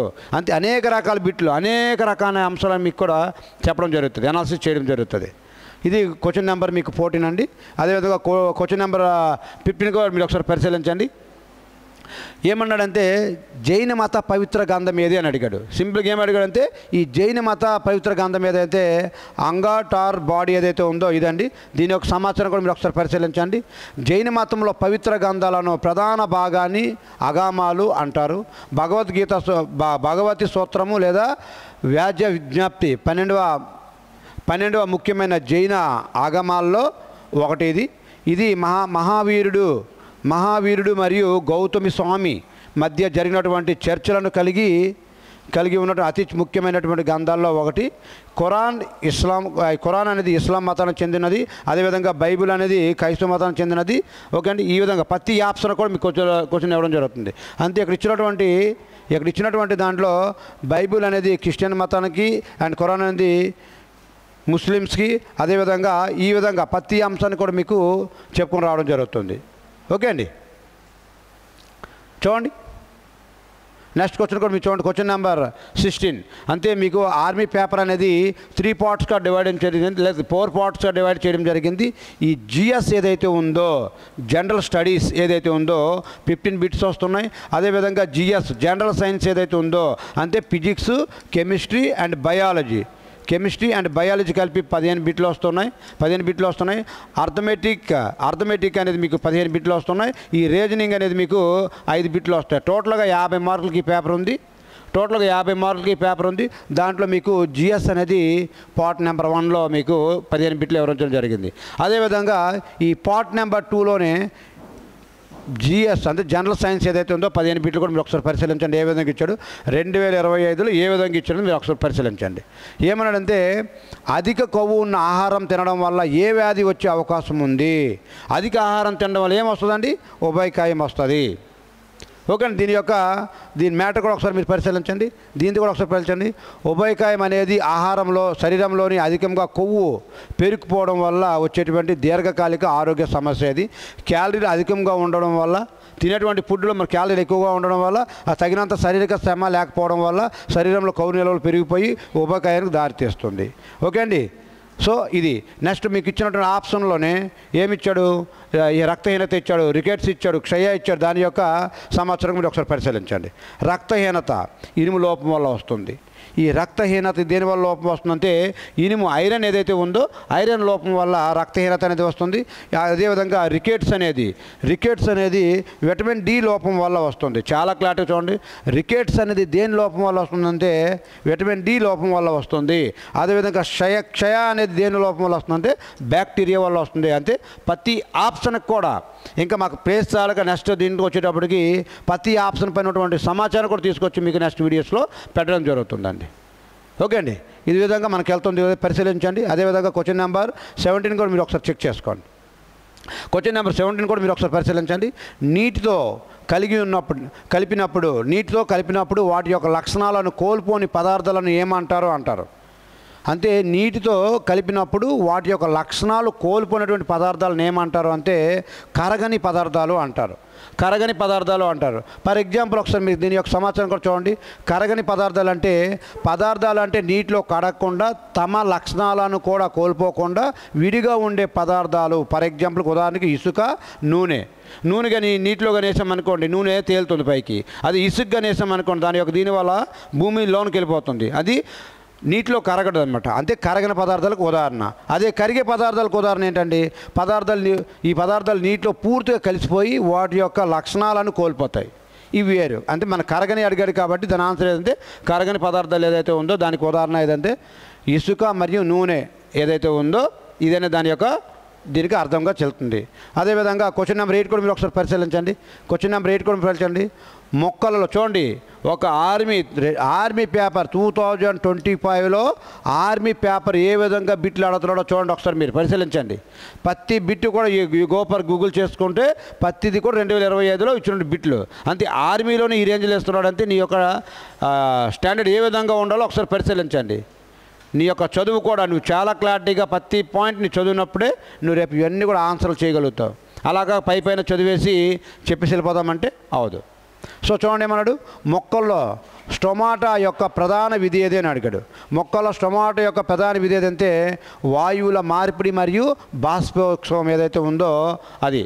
ఏంటంటే దీని యొక్క సమాచారం కూడా ఒకసారి పరిశీలించండి. కంటికి అద్దిన్లా ప్రతి అంశాన్ని కూడా స్టొమాటా అనేది మొక్కల యొక్క ఆకుల ఉపరితలంపై ఉండేటువంటి అతి చిన్న పదార్థము. వీటి యొక్క ప్రధాన విధులు వాయువుల యొక్క మార్పిడి ఏదైతే ఉందో ఈ వాయువుల యొక్క మార్పిడి. ఒకటి దీనికి కిరణజన్య సంయోగ అవసరమైనటువంటి కార్బన్ డైఆక్సైడ్ని అదేవిధంగా ఆక్సిజన్ని విడుదల చేస్తూ ఉందన్నమాట. ఓకేనా. సో నెక్స్ట్ బాష్పభవనం అంటే మొక్కల్లోని అదనపు నీటి ఆవిరి చేయడానికి దీన్ని ఉపయోగిస్తారు. అంతే దీని ఆన్సర్ ఏంటంటే స్టొమాటో అనేది ప్రధానంగా వాయువుల మార్పిడి. వాయువుల మార్పిడి ఏదైతే ఉందో దీని సమాచారం కూడా మీరు ఒకసారి వీడియో ఆపుకొని క్లారిటీగా ఒకసారి చదువుకుంటే మీకు ప్రతి అంశం కూడా అర్థమవుతుంది. ఓకే. అదేవిధంగా క్వశ్చన్ నెంబర్ 19 కూడా మీరు ఒకసారి చూడండి. క్షారానికి సంబంధించిన సరి అయినది ఏది అని అడిగాడు. క్షారానికి అంటే రుచికి చేదుగా ఉంటాయి. అదే కదా క్షారం. ఆమ్లాలు అయితే రుచికి పుల్లగా ఉంటాయి. కాబట్టి ఇచ్చినటువంటి ఆప్షన్లో మీరు ఒకసారి చెక్ చేసుకోండి. ఏముంటాయి? రుచికి చేదుగా ఉంటాయి. క్షారాలు అంతే రుచికి చేదుగా ఉంటాయి. రుచులు పుల్లగా ఉండేవి ఆమ్లాలు. కాబట్టి క్షారకు ఇది అవ్వదు. అండ్ నీలం లిట్మస్ నుండి ఎరుపు రంగులో మార్చేది ఏదంటే ఆమ్లము. కానీ అడిగిది రాంగే. ఇది రాంగే, ఇది రాంగే, ఇది రాంగే. మా ఆన్సర్ ఏంటంటే ఇదేదో దీని యొక్క సమాచారం కూడా మీరు ఒకసారి చూడండి. దీని యొక్క సమాచారం కూడా మీరు పరిశీలించండి. ఏమన్నాడు? క్షారాలు ఏవైతే ఉన్నాయో సాధారణంగా రుచిలో చేదుగా ఉంటాయి, సాధారణ రుచిలో చేదుగా ఉంటాయి. ఈ క్షారాల యొక్క లక్షణాలు రుచిలో చేదుగా ఉంటాయి, కానీ దీని యొక్క ప్రతిసారి కూడా చూడకూడదు, దీని యొక్క చూడకూడదు దాన్ని, ఎందుకంటే ప్రమాదం. అండ్ ఎరుపు లిట్మస్ పేపర్ను నీలంగా మారుస్తుంది. క్షారాలు అనేది ఎరుపు లిట్మస్ పేపర్ను ఎలా మారుస్తుందంటే నీలంగా మారుస్తుంది. కానీ ఆప్షన్లో మనకి నీలంను ఎరుపుగా మారుస్తాయి అన్నాడు కాబట్టి అవదు. ఎరుపును నీలంగా మారుస్తుంది. ఇది ఆమ్లాలు మాత్రం పుల్లగా ఉంటాయి, ఇది అవదు ఆన్సర్. మనకి ఇచ్చిన ఆప్షన్లో క్షారాలు రైట్ ఆన్సర్ అవుతుంది. అదేవిధంగా క్వశ్చన్ నెంబర్ 20 కూడా మీరు ఒకసారి పరిశీలించండి. క్వశ్చన్ నెంబర్ 20 కూడా మీరు ఒకసారి పరిశీలించండి. ఏమంటుంది? నీటి నుండి ఇసుకను వేరు చేయడానికి ఏ పద్ధతిని ఉపయోగిస్తారు? చూడండి ఏ విధంగా బిట్లు ఇస్తున్నాడో చూడండి. మనం చదువుకునేదంతా ఒకటైతే వాడు అడిగే కాన్సెప్ట్ ఏ విధంగా ఉందో చూడండి. అంటే ఒక ఆర్మీ పేపర్ ఈరోజు కానిస్టేబుల్ అండ్ మీకు ఎస్ఐ రేంజీల్లో వెళ్తుంటే అంటే నీ యొక్క ప్రిపరేషన్ ఏ విధంగా ఉండాలో చూడండి. అతి తక్కువ టైంలో మీకు ఇలాంటి సిలబస్ అన్నింటినీ కూడా మన యాప్లో ప్రొవైడ్ చేయడం జరుగుతుంది. చాలా క్లారిటీగా ప్రతి పాయింట్ నీ కంటికి అద్దీనిలాగా చూడండి. దీని యొక్క ఒకసారి ఆన్సర్ కూడా ఒకసారి చూడండి. ఇసుక అనేది నీటి నుండి కరగని మరియు బరువైనటువంటి పదార్థము. అవక్షేపాలు చూడండి. ఇసుకను కదిలించకుండా ఉంచినప్పుడు అది దాని బరువును కారణంగా పాత్ర అడుక్కు చేరుతుంది కాబట్టి అంత అవక్షేపం. దీని యొక్క ఆన్సర్ ఏంటంటే అవక్షేపం. ఇసుకను కదిలించకుండా ఉంచినప్పుడు అది ఏమవుతుంది? అడుక్కెళ్ళిపోతుంది అన్నమాట. కొంత సమయం తర్వాత అడుక్కెళ్ళిపోతుంది. అదే దాని యొక్క లక్షణం. అంటే అడిగినట్టు బిట్టుగా ఆన్సర్ ఏదంటే అవక్షేపము మరియు వడపోత ఏదైతే ఉందో అవక్షేపం మరియు వడపోత ఏదైతే ఉందో నీటి నుండి ఇసుకను వేరు చేయడానికి గల ఏ పద్ధతిని వాడతారంటే అవక్షేపణం లేదా వడపోత అనే అంశాన్ని మీకు ఉపయోగించి ఈ క్వశ్చన్ నెంబర్ 20కి యొక్క ఆన్సర్ చెప్పడం జరుగుతుంది. అదేవిధంగా క్వశ్చన్ నెంబర్ 21 కూడా మీరు ఒకసారి చెక్ చేయండి. క్వశ్చన్ నెంబర్ 21 కూడా మీరు పరిచయండి. వాహనం వేగం మనకు ఏం చెబుతుంది? వాహనం యొక్క వేగం మనకు ఏం చెప్తుందంటే వాహనం యొక్క వేగము వాహనం యొక్క దిశను కాదు, వాహనం యొక్క వేగం మరియు దూరం కాదు. వాహనం యొక్క వేగం మనకి ఏం చెప్తుందంటే నిర్దిష్ట సమయంలో వాహనం ప్రయాణించడానికి దూరాన్ని తెలుపుతుంది. వేగము మరియు దూరం అన్నాడు. వేగం కాదండి, వేగం మరియు దూరం కాదు, దూరాన్ని తెలుస్తుంది. నిర్దిష్ట సమయంలో వాహనం ప్రయాణించేటువంటి దూరం ఏదైతే ఉందో ఈ దూరాన్ని తెలుపుతుంది. Question number 21. అదేవిధంగా చూడండి వాహనం యొక్క బరువు అన్నాడు. వాహనం యొక్క బరువు తెలుపుదండి. దీని యొక్క సమాచారం కూడా ఒకసారి పరిశీలించండి. ఈ వివరణ వేగం అనేది ఒక నిర్దిష్ట కాలంలో ప్రయాణించినటువంటి దూరాన్ని తెలుపుతుంది. వేగం అనేది దేని తెలుపుతుందంటే నిర్దిష్ట దూరంలో ప్రయాణించేటువంటి దూరం ఏదైతే ఉందో దూరాన్ని తెలుపుతుంది. వేగం యొక్క సాధారణ సూత్రం ఏదంటే డిస్టెన్స్ బై టైము, దూరము బై కాలం ఏదైతే ఉందో ఇది ఒక వేగం యొక్క సూత్రము. ఓకే అండి, ఇది క్వశ్చన్ నెంబర్ మీకు 21 అండి. అదేవిధంగా క్వశ్చన్ నెంబర్ 22 కూడా మీరు ఒకసారి పరిశీలించండి. క్వశ్చన్ నెంబర్ 22 కూడా మీరు ఒకసారి పరిశీలించండి. వేపుగా ప్రచారం చేయడం ద్వారా ఏ పంటను పండిస్తారు? అంటే ఇప్పుడు వరి ఉంది, విత్తనాల ధర పండుతుంది. గోధుమ ఉంది, విత్తనాల ధర పండుతుంది. వరి కూడా మీకు విత్తనాల ధర పండుతుంది. మొక్కజొన్న కూడా విత్తనాల ధర పండుతుంది. కానీ వేర్ల ద్వారా పండేటువంటిది బంగాళదుంప ఏదైతే ఉందో ఇది వేర్ల ద్వారా మీకు పండుతుంది అన్నమాట. ఓకే అండి, దీన్ని అడిగాడు. ఈ విధంగా కూడా మీకు బయాలజీలో ఈ విధంగా బిట్లు అడుగుతున్నాడు. అంతే పైన చదువుకొని వెళ్ళిపోతాం అనుకుంటే మాత్రము మనం ఎటువంటి జిఎస్ పేపర్ టచ్ చేయలేము. రీసెంట్గా జరిగినటువంటి ఎగ్జామ్లో కూడా చాలామంది ఎవరైతే గ్రౌండ్లో 100% మార్కులు చేశారో వాళ్ళకు మాత్రమే ఒక 20 బిట్లు పెట్టుకున్నా అంటే అర్థమెటిక్ అండ్ రీజనింగ్ కలిపి 20 బిట్లు ఉన్నాయి. 20 బిట్లు అలా చేసుకున్న జాబ్ వస్తుంది. ఎందుకంటే మన యొక్క ప్రిపరేషన్ అంతా బాగుంది కాబట్టి, చాలా బాగుంది కాబట్టి 20 బిట్లకి అంటే యావరేజ్గా ఎక్స్పెక్ట్ చేస్తాం. 134కే జాబ్ వచ్చేటువంటి సందర్భంలో ఎక్స్పెక్ట్ చేస్తున్నాం కాబట్టి అంతే ఓన్లీ అర్థమెటిక్ చేసుకున్న వాళ్ళు కూడా వస్తుంది. అంతే జిఎస్ పైన రానున్న కాలంలో సరిగ్గా ప్రిపేర్ అయిన వాళ్ళు కానీ సరైన వాళ్ళు కానీ మీకు దొరికారంటే అప్పుడు అంత మార్కులు కాదు. నార్త్ ఇండియా లాగా మీకు దగ్గర 170 వస్తే కానీ ఉద్యోగాలు రావు. 170, 180 వస్తే కానీ ఉద్యోగాలు రావు. కాబట్టి ఆ రోజులు కూడా వస్తున్నాయి. మిమ్మల్ని పోటీలో ఉంచడానికి ఆ రోజులు కూడా వస్తున్నాయి. ఒకసారి పరిస్థితి ఇది క్వశ్చన్ నెంబర్ 22 చూడండి. అదేవిధంగా క్వశ్చన్ నెంబర్ 23 కూడా చూడండి. వైరల్ వ్యాధి, అదే వైరస్ కింది వాటిలో వైరల్ వ్యాధి ఏది అంటే మీకు చికెన్ పాక్స్ ఏదైతే ఉందో ఈ చికెన్ పాక్స్ అని డైరెక్ట్ అడిగాడు బిట్టండి. ఈ వైరల్ వ్యాధి ఏదైతే ఉందో డైరెక్ట్గా వైరల్ వ్యాధి అనేది అడిగాడు మీకు. ఈ చికెన్ పాక్స్ ఏదైతే ఉందో దాని యొక్క దీని యొక్క చూడండి ప్రతిదీ కూడా ఈ చికెన్ పాక్స్ అనేది వైరస్ వల్ల వచ్చేటువంటి వ్యాధి, అది వైరల్గా వచ్చేటువంటిది. అండ్ మలేరియా అనేది దేని వల్ల వస్తుంది? ప్రోటోజోవా వల్ల వస్తుంది, ప్లాస్మోడియం వల్ల వస్తుంది. ప్రోటోజోవా దీన్ని ఇంగ్లీష్లో ప్లాస్మోడియం వల్ల వస్తుంది. క్షయ అనేది దేని వల్ల వస్తుంది? ట్యూబర్కులోసిస్ ఏదైతే ఉందో బ్యాక్టీరియా వల్ల వస్తుంది. ట్యూబర్కులోసిస్ అనేది ఒక బ్యాక్టీరియా వల్ల, ట్యూబర్కులోసిస్ అనేది ఒక బ్యాక్టీరియా వల్ల వస్తుంది. అదేవిధంగా కుష్టి వ్యాధి దేని వల్ల వస్తుందంటే బ్యాక్టీరియా వల్లే వస్తుంది. ఓకే, మైక్రో బ్యాక్టీరియా వల్ల వస్తుంది కుష్టి వ్యాధి. ఇది క్వశ్చన్ నెంబర్ 23 అండి, 23. అదేవిధంగా క్వశ్చన్ నెంబర్ 24 కూడా మీరు ఒకసారి పరిశీలించండి. చాలా క్లారిటీగా ప్రతి అంశాన్ని కూడా ముందుకు వెళ్తున్నాడు. కింది వాటిలో ఏది ఎప్పటికీ తరిగిపోదు. కింది వాటిలో ఏది ఎప్పటికీ తరిగిపోదు అని అడుగుతున్నాడు. బొగ్గు అనేది ఎప్పటికైనా తరిగిపోవాల్సిందే, పెట్రోలియం అనేది ఎప్పటికైనా తరిగిపోవాల్సిందే, సహజవాయు ఎప్పటికైనా తరిగిపోవాల్సిందే.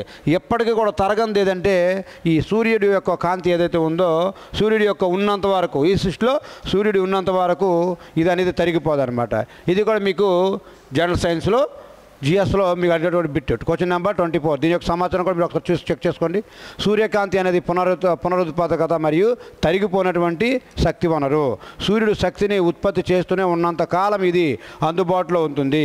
బొగ్గు, పెట్రోలియం మరియు సహజ వాయువు వంటివి శిలాజాలు తరిగిపోయేటువంటి పదార్థాలు. కాబట్టి దీనికి ఆన్సర్ ఏంటంటే మీకు ఏదంటే సూర్యకాంతి ఏదైతే ఉందో సూర్యకాంతి. అదేవిధంగా క్వశ్చన్ నెంబర్ 25 కూడా మీరు ఒకసారి పరిశీలించండి. చాలా క్లారిటీగా అడుగుతున్నాడు. ప్రతి అంశం పైన, సమాజంలో జరిగిన ప్రతి అంశం పైన క్లారిటీగా మీకు అడుగుతున్నాడు. ఒకసారి పరిశీలించండి.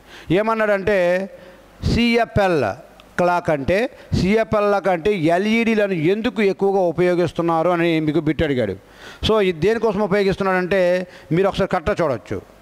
ఎక్కువ కాంతిని ఇస్తుంది, తక్కువ విద్యుత్తును వినియోగిస్తుంది, చవకైంది, త్వరగా పాడైపోదు అనే అంశాలన్నీ కూడా ఇచ్చాడు. ఒకసారి మీరు పరిశీలించండి దీన్ని. చూడండి ఇక్కడ ఎల్ఈడి లైట్ ఎలిమేటింగ్ డయోడ్లు, సిఎల్ఎఫ్ అండ్ కాంపాక్ట్ ఇన్ఫ్లోసిస్ ల్యాంప్ ఏవైతే ఉన్నాయో కంటే చాలా తక్కువ విద్యుత్తును వినియోగిస్తాయి. అందువల్ల ఇది మరింత శక్తివంతమైనటువంటిది. ఓకే అండి. తక్కువ విద్యుత్ వినియోగం మరియు సుదీర్ఘమైన కాలము మరియు ఎక్కువ పర్యావరణ అనుకూలత వంటి కారణాల వల్ల ఎల్ఈడీలను ఎక్కువగా ఉపయోగిస్తారు. అయితే మీకు బిట్ తయారీలో త్వరగా పాడైపోదు. డి ఏదైతే ఉందో మీకు డి అనేది మీకు ఆన్సర్గా ఇక్కడ చెప్పడం జరుగుతుంది. ఓకే అండి.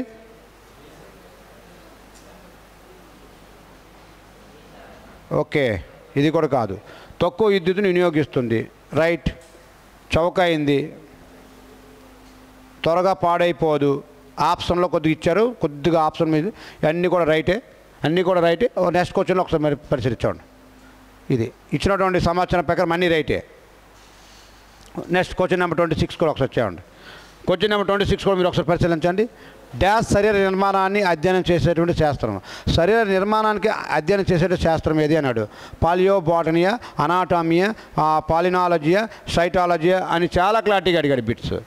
ఏదో మన శరీరం కోసం కాబట్టి అనాటామీ ఏదైతే ఉందో ఈ అనాటామీ అనేది మీకు చాలా క్లారిటీగా ఆన్సర్ మీకు అవుతుంది. చూడండి ఏమిచ్చారు. శరీర నిర్మాణాన్ని అధ్యయనం చేసే శాస్త్రం ఏదంటే అనాటామీ ఏదైతే ఉందో అనాటామీ అనేది జీవులు, మానవులు, జంతువులు, మొక్కలు మరియు వాటి యొక్క అంతర్గత అవయవాల నిర్మాణము, ఆకారము మరియు స్థానాలను అధ్యయనం చేసేటువంటి శాస్త్రం ఇది వాటి భాగాల యొక్క భౌతిక అమరికలను పరిశీలిస్తుంది. ఓకేనే అనాటామీ అనేది. నెక్స్ట్ ఇక్కడ చూడండి. ఇక్కడ ఇచ్చిన మైక్రోస్కోపిక్ అనాటమీ. మళ్ళీ అనాటమీ 2 టైప్స్గా ఉంటుంది. అనాటమీని ప్రధానంగా 2 రకాలుగా విభజిస్తారు. మళ్ళీ ఎంత క్లారిటీగా ఇంకా నేర్చుకోవాలనుకుంటే microscopic anatomic, macro anatomic and microscopic anatomy అని 2 రకాలుగా ఇస్తారు. దేని యొక్క సారాంశం కూడా మీరు ఒకసారి పరిశీలించండి. అండ్ పోలియో బాటనీ అంటే శిలాజాల మొక్కలను అధ్యయనం చేసేటువంటిది పోలియో బాటనీ. పాలినాలజీ అనేది ఏంటంటే పుష్పడి రేణువుల యొక్క అధ్యయనం కోసం వివరించేటువంటిది. అదేవిధంగా సైటాలజీ దేనికోసం వివరిస్తుందంటే జీవుల యొక్క కణాల కోసము. ప్రతి ఆప్షన్ కూడా నువ్వు నేర్చుకొని రావాలి. ప్రతి ఆప్షన్ కూడా నీ మైండ్లో ఉన్నప్పుడే నువ్వు ఏదైనా చేయగలుగుతావు. ఓకే అండి. ఇది క్వశ్చన్ నెంబర్ 26 అండి. అదేవిధంగా క్వశ్చన్ నెంబర్ 27 కూడా మీరు ఒకసారి పరిశీలించండి. క్వశ్చన్ నెంబర్ 27, ఆహార గొలుసులో ఒక జీవి యొక్క నిర్దిష్ట స్థానాన్ని ఏమని పిలుస్తారు? ఆహార గొలుసులో ఒక జీవి యొక్క నిర్దిష్ట స్థానాన్ని ఏమని పిలుస్తారు అంటే టాపిక్ స్థాయి అంటారు. దీని యొక్క సమాచారం కూడా ఒకసారి పరిశీలించండి. ఆహార గొలుసులో ఒక జీవి యొక్క నిర్దిష్ట స్థానాన్ని టాపిక్ స్థాయి అని పిలుస్తారు. టాపిక్ స్థాయి అని గురించి 5 అంశాలు చాలా క్లారిటీగా వివరిస్తున్నాయట. ఓకే అండి. టాపిక్ స్థాయి అనేది జీవవర్ణ వ్యవస్థలోని ఆహార గొలుసులో ఒక జీవికి ఉండేటువంటి స్థానము, ఒక ఆ జీవి శక్తిని ఎలా పొందుతుందో ఆ స్థాయి సూచిస్తుంది. ఓకే అండి. ఈ 5 రకాల అంశాలు కూడా మీకు దాంట్లోనే ఒకసారి చూసుకొని వీడియో ఆపి చాలా క్లారిటీగా చదువుకోవాలి మీరే. అదేవిధంగా చూడండి, క్వశ్చన్ నెంబర్ 28 కూడా మీరు ఒకసారి పరిశీలించండి. క్వశ్చన్ నెంబర్ 28 కూడా మీరు ఒకసారి పరిశీలించండి. ఏ రక్త వర్గంలో యాంటీబాడీలు ఉండవు? ఏబీలో. ఏ రక్త వర్గంలో యాంటీబాడీలు ఉండవని రక్త వర్గాల్లో చాలా క్లారిటీగా మీకు సార్లు చెప్తారు మన అకాడమీలో. ఈ ఎగ్జామ్ సెక్షన్ ఏదైతే ఉందో ఈ ఎగ్జామ్ సెక్షన్ కంప్లీట్గా ప్రతి టాపిక్ పై నేను ఎగ్జామ్ సెక్షన్ నేనే చూస్తున్నాను. అండ్ ప్రతి టాపిక్ కూడా చెప్పడానికి డిఫరెంట్ సార్లు మీకు స్టేట్ ఫ్రేమ్ ఫ్యాకల్టీ అనేది మన కృష్ణారెడ్డి అకాడమీకి వచ్చి చెప్పడం జరుగుతుందండి. ప్రతి టాపిక్ కూడా సార్లు వచ్చి చెప్తారు మీకు. ఈ ఎగ్జామ్ ఏదైతే ఉందో ఓవరాల్గా ప్రతి అంశాన్ని కూడా ఎక్స్ప్లెయిన్ చేసే బాధ్యత నేను తీసుకుంటున్నాను. ఓకే అండి. చూడండి, ఇక్కడ ఏ రక్త వర్గంలో యాంటీబాడీలు ఉండవంటే ఏబీలో మాత్రమే యాంటీబాడీలు ఉండవు. దీని యొక్క సమాచారం కూడా ఒకసారి మీరు పరిశీలించండి. యాంటీబాడీస్ లేమి ఏబీ రక్త వర్గంలో కలిగినటువంటి వ్యక్తుల్లో ప్లాస్మా యాంటీ ఏ లేదా బి యాంటీబాడీలు ఉండవు. ఇది రక్త వర్గం యొక్క ఇదే ప్రత్యేకత. ఈ బిఏబి రక్త వర్గంలో ప్రత్యేకమైనది అంటే ఇదే. ఏబి రక్త వర్గం కలిగినటువంటి వారి ఎర్ర రక్త కణాలు ఉపరితలాలపైన ఏ మరియు బి అనే 2 యాంటీజెన్లు ఉంటాయి. యాంటీబాడీలు లేకపోవడం వల్ల ఏబి రక్త వర్గం వ్యక్తులు ఇతర వ్యక్తుల నుంచి ఏబిఓ రక్తాన్ని సేకరిస్తాయి. అంటే ఏబి అనేది ఏ నుండి బి నుండి ఓ నుండి సేకరిస్తే తప్ప ఏబి నుంచి దేనికి కూడా తన రక్తాన్ని పనికిరావు. ఎందుకంటే ఏబిలో యాంటీబాడీలు ఉండవు కాబట్టి ఏ రక్త వర్గానికి కానీ దీనికి అన్నిటికీ కూడా ఉపయోగపడతాయి. అన్ని రక్త వర్గాలని సేకరించవచ్చు. దానికే దీన్ని ఏమన్నారంటే ఒకసారి యూనివర్సల్ రెస్పెక్ట్ సార్వత్రిక స్వీకర్త అని అంటారు దీన్నే. ఓకే, చాలా క్లారిటీగా. అంతే, మొత్తాన్ని తీసుకుంటా తప్ప ఎవరికి డొనేట్ చేయదనమాట. ఇది ఏబీ వర్గం. దీన్ని కూడా ఒకసారి మీరు పరిశీలించండి. ఇది క్వశ్చన్ నెంబర్ 28 అండి అది. అండ్ అదేవిధంగా క్వశ్చన్ నెంబర్ 29 కూడా మీరు పరిశీలించండి. అంతే, చెప్పాను కదా ఆర్మీలో 4 టైప్స్గా విభజించారు. దాంట్లో జిఎస్ అండ్ జిఎస్ అంటే జనరల్ స్టడీస్ ఒకటి, జనరల్ సైన్స్ ఒకటి. కాబట్టి జనరల్ సైన్స్లో మానవ శరీరంలో కింది వాటిలో ఏ మూలకం అతి తక్కువగా పరిమాణంలో ఉంటుంది, కింది వాటిలో మానవ శరీరం అతి తక్కువగా ఉన్నటువంటి పదార్థం ఏదని చాలా క్లారిటీగా ఇచ్చాడండి. ఓకే, దీని యొక్క సమాచారం మీరు ఒకసారి పరిశీలించండి. మానవ శరీరంలో మెగ్నీషియం, సల్ఫర్ మరియు సోడియం వంటివి పెద్ద మొత్తంలో అవసరమయ్యేటువంటి ముఖ్యమైన స్థూల మూలకాలు. ఓకే అండి.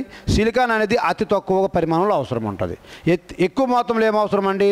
మెగ్నీషియం, సల్ఫరు, సోడియం అవసరము. కానీ మనకు అతి తక్కువ అన్నారు కాబట్టి దీని యొక్క ఆన్సర్ ఏంటంటే సిలికాన్ అనేది అతి తక్కువ పరిమాణంలో అవసరం ఉంటుంది మానవ శరీరానికి. అతి తక్కువ మొత్తంలో అవసరమైనది సిలికాన్. ఓకే అండి. దీంట్లో ఉండేటువంటి సూక్ష్మ మూలకం చూడండి. ఇది కూడా మీరు ఒకసారి చూసి క్లారిటీగా నేర్చుకోవచ్చు. ఎందుకంటే పాత్ర పూర్తిగా అర్థమవుతుంది. ఓకే, ఇది క్వశ్చన్ నెంబర్ 29. అదేవిధంగా క్వశ్చన్ నెంబర్ 30 కూడా మీరు ఒకసారి చెక్ చేసుకోండి. క్వశ్చన్ నెంబర్ 30 కూడా మీకు ఏంటంటే పూర్తిగా దీనిపైన మన ఫ్యాకల్టీ ఎవరైతే ఉన్నారో పూర్తి క్లాసెస్ జాగ్రత్త ప్రతి అంశాన్ని కూడా మీ ముందు ఉంచుతాం. ప్రతి ఈక్వేషన్ ప్రతి కనపడుగా ఏమన్నాడు? CuO + H2 gives rise to Cu + H2O.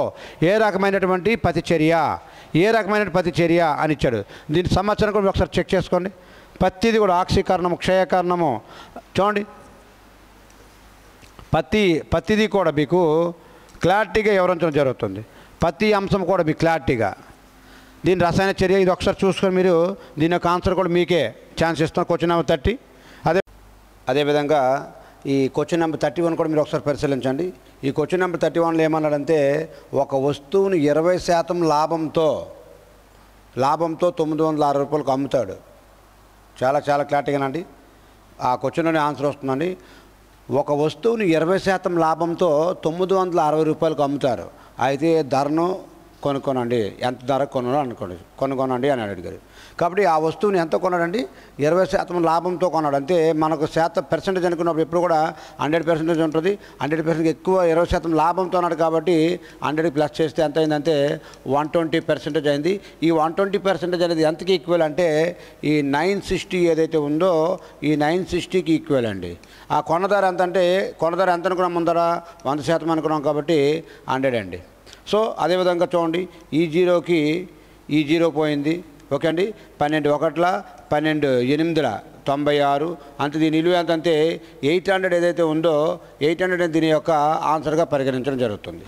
Okay అండి. చెప్తున్నాను కదండి, మన ఆర్మీ లెవెల్ ఎగ్జామ్లో ఈ 15 బిట్స్ ఉంటాయండి. దీంట్లో 15 బిట్స్ ఉంటాయి. ఈ 15కి కూడా ఈచ్ వన్ కూడా 2 మార్క్స్ క్యారీ అవుతుంది.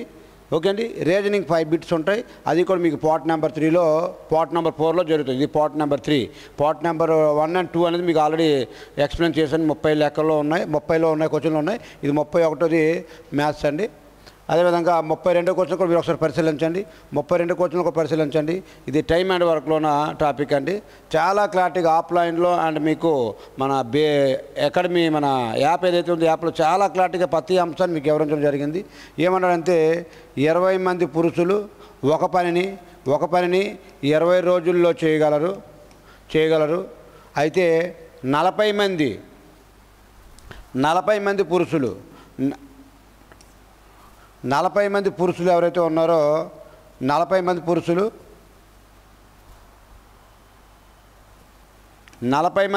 ఎన్ని రోజుల్లో చేస్తారని క్వశ్చన్ ఇచ్చాడండి మీకు క్లారిటీగా. 20 మంది పురుషులు ఒక పనిని 20 రోజుల్లో చేస్తే 40 మంది పురుషులు ఒక పనిని ఎన్ని రోజుల్లో చేస్తారని క్వశ్చన్ అడిగాడు. సో దీనికి ఒకసారి చూడండి. 21 22 2 1 2 10 అంతే. ఎన్ని రోజుల్లో చేస్తారంటే ఈ 10 డేస్ ఏదైతే ఉందో 10 డేస్ అనేది మీకు క్లారిటీగా చెప్పడం జరిగింది. టైమ్ అండ్ వర్క్ అనే టాపిక్లో ప్రతి మోడల్ కూడా చాలా క్లారిటీగా మేము ఎక్స్ప్లెయిన్ చేసాం. అక్కడ మన యాప్లో ఉంటుంది అండ్ యూట్యూబ్ కూడా లైవ్లో క్లాస్ ఇస్తున్నాము. కాబట్టి మీరు కూడా మన యూట్యూబ్ ఛానల్ కానీ సబ్స్క్రైబ్ చేసుకున్నట్లయితే ప్రతి ఒక్క టాపిక్ కూడా మీ యొక్క మొబైల్కి నోటిఫికేషన్గా రావడం జరుగుతుంది. మీరు అక్కడ కూడా చూడవచ్చు. మంది లైవ్లో కూడా క్లాసులు జరుగుతూ ఉన్నాయి. దాన్ని కూడా మీరు పరిశీలించవచ్చు. ఇది క్వశ్చన్ నెంబర్ ఎంత 32 అండి. అదేవిధంగా క్వశ్చన్ నెంబర్ 33 కూడా మీరు ఒకసారి పరిశీలించండి. ఏమన్నాడంటే చూడండి, ఇది ఒక పని ఏ అనేవాడు ఒక పనిని 30 రోజుల్లో చేయగలడు. ఏ అనేవాడు ఒక పనిని 30 రోజుల్లో చేయగలడు. ఓకే అండి. ఏ అనేవాడు ఒక పనిని 30 రోజుల్లో చేయగలడు. బి అదే పని 20 రోజుల్లో చేయగలడు. దీన్ని ఈ టైమ్ అండ్ వర్క్లో కూడా మనం ఎల్సిఎం మెథడ్లో మీకు నేర్పడం జరిగిందండి. ఈ ఎల్సిఎం మెథడ్ ఏదైతే ఉందో ఎల్సిఎం మెథడ్లో జరిగింది. 20కి 30కి ఎల్సిఎం ఎంత అంటే 60 ఏదైతే ఉందో 60 అండి. ఎలాగన్నది కూడా చాలా క్లారిటీగా మీకు నేర్పాము. ఎల్సిఎం అనే కాన్సెప్ట్లో ఇలా చూసి పెట్టే విధంగా మీకు నేర్పడం జరిగింది. సో దీన్ని ఏమంటారంటే టైం అంటారు. దీన్నేమో టైము డేస్ అనమాట. ఇదేమో టోటల్ వర్క్ అవుతుంది. ఇది దీని యొక్క 30 అంతలు అంటే 30 రేళ్ళ, 20 అంతలు అంటే 23. దీన్ని ఏమంటారంటే ఎఫిషియన్సీ అని చాలా క్లారిటీగా వివరించడం జరిగింది. అంతే. మీకు టైం కావాలి అనుకున్నప్పుడు ఇక్కడ చేస్తాం చూడండి. టైం కావాలనుకున్నప్పుడు టోటల్ వర్క్ బై ఎఫిషియన్సీ. కాబట్టి టోటల్ వర్క్ ఎంత మనకి 60. ఎఫిషియన్సీ ఎంత వచ్చింది? ఎన్ని పాయింట్లు వచ్చిందంటే 5 పాయింట్లు వచ్చింది. 5తో దీనికి డివైడ్ చేస్తే 5 1 5 12. దీని యొక్క ఆన్సర్ ఎంత అంటే ఈ 12 ఏదైతే ఉందో ఇద్దరు కలిసి ఎన్ని రోజుల్లో చేస్తారంటే 12 డేస్ ఏదైతే ఉందో అది మీకు ఆన్సర్గా చెప్పడం జరుగుతుంది. సో అర్థమవుతుంది కదండి చాలా క్లారిటీగా మీకు. అంతే. దీని ఏ మెథడ్లో అంటే మీకు ఎల్సిఎం మెథడ్లో ఈ టాపిక్ మొత్తాన్ని చెప్పడం జరిగింది. ఈ టాపిక్ మొత్తాన్ని కూడా ఎల్సిఎం మెథడ్లో సింపుల్గా ఇలా చూస్తూ ఎల్సిఎం కూడా దీన్ని మైండ్లో మాత్రం క్యాలిక్యులేషన్ పెన్న పేపర్ పెట్టి చేయమండి. మనం అంతా క్లారిటీగా మనం మీకు చెప్పడం జరిగింది ఎల్సిఎంని కూడా. అదేవిధంగా మీకు చూడండి క్వశ్చన్ నెంబర్ 34 కూడా ఒకసారి పరిశీలించండి. చాలా క్లారిటీగా అడుగుతున్నాడు. ఏమంటున్నాడంటే 2 ఘనపరిమాణముల యొక్క 2 ఘనాలు ఉన్నాయండి. ఘనాలు అంటే క్యూబు. అంతే. ఇది ఎంత ఇచ్చాడంటే అంతే ఇది 1 క్యూబు, ఇది 8 అన్నాడు కాబట్టి ఇది క్యూబుల్లో ఉన్నాయి. ఘన పరిమాణంలో ఉన్నాయండి ఇవి. కానీ మనకేంటి కావాలి? భుజం కావాలి.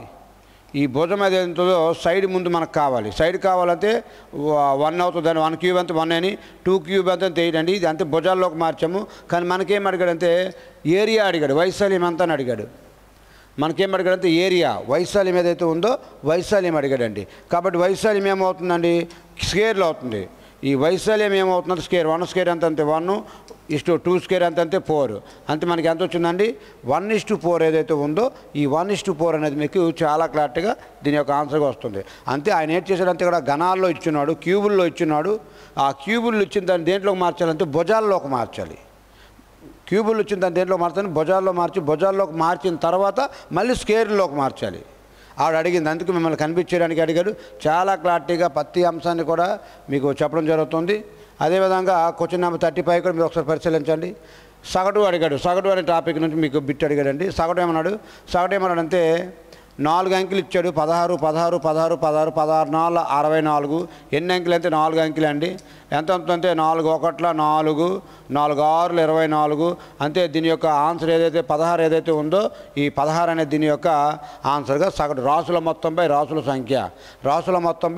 సంఖ్య అనే కాన్సెప్ట్ తీసుకుని మీకు బేసిక్లు మన యాప్లో ప్రతి క్లాస్ కూడా ఉంది, మీరు అక్కడ వెళ్ళి చెక్ చేసుకోవచ్చు. ఓకే అండి. ఇవన్నీ కూడా 2025 ఆర్మీలో అడిగినటువంటి డైరెక్ట్ బిట్లు. ఈ మ్యాథ్స్ అయితే చాలా ఈజీగా ఇచ్చాడండి. జిఎస్ అయితే మాత్రం మీరు ఆల్రెడీ చూస్తున్నారు. ఏ విధంగా ఉందో మీరే మన యొక్క యూట్యూబ్ ఛానల్లో కామెంట్ చేయండి. ఓకే అండి. ఇది క్వశ్చన్ నెంబర్ 36 కూడా మీరు ఒకసారి చూడండి. క్వశ్చన్ నెంబర్ 36 కూడా మీరు ఒకసారి పరిశీలించండి. ఏమన్నాడంటే ఒక దీర్ఘచతురస్రం పొడవు 80 మీటర్లు మరియు దాని యొక్క వైశాల్యము 480 చదరపు మీటర్లు అయితే దాని యొక్క వెడల్పు ఎంత అంటే దీర్ఘచతురస్రం అన్నాడండి. దీర్ఘచతురస్రం అన్నాడు. ఈ దీర్ఘచతురస్రం యొక్క ఇది ఎల్ బి, అంతే దీని యొక్క L/B = ఏదంటే వైశాల్యం అండి. లెంత్ ఎంత ఇచ్చాడంటే పొడవు ఎంత ఇచ్చాడంటే 80 ఇచ్చాడు మీటర్స్. బెర్త్ ఎంత ఇవ్వలేదు. వైశాల్యం ఎంత ఇచ్చాడంటే 480 ఇచ్చాడండి.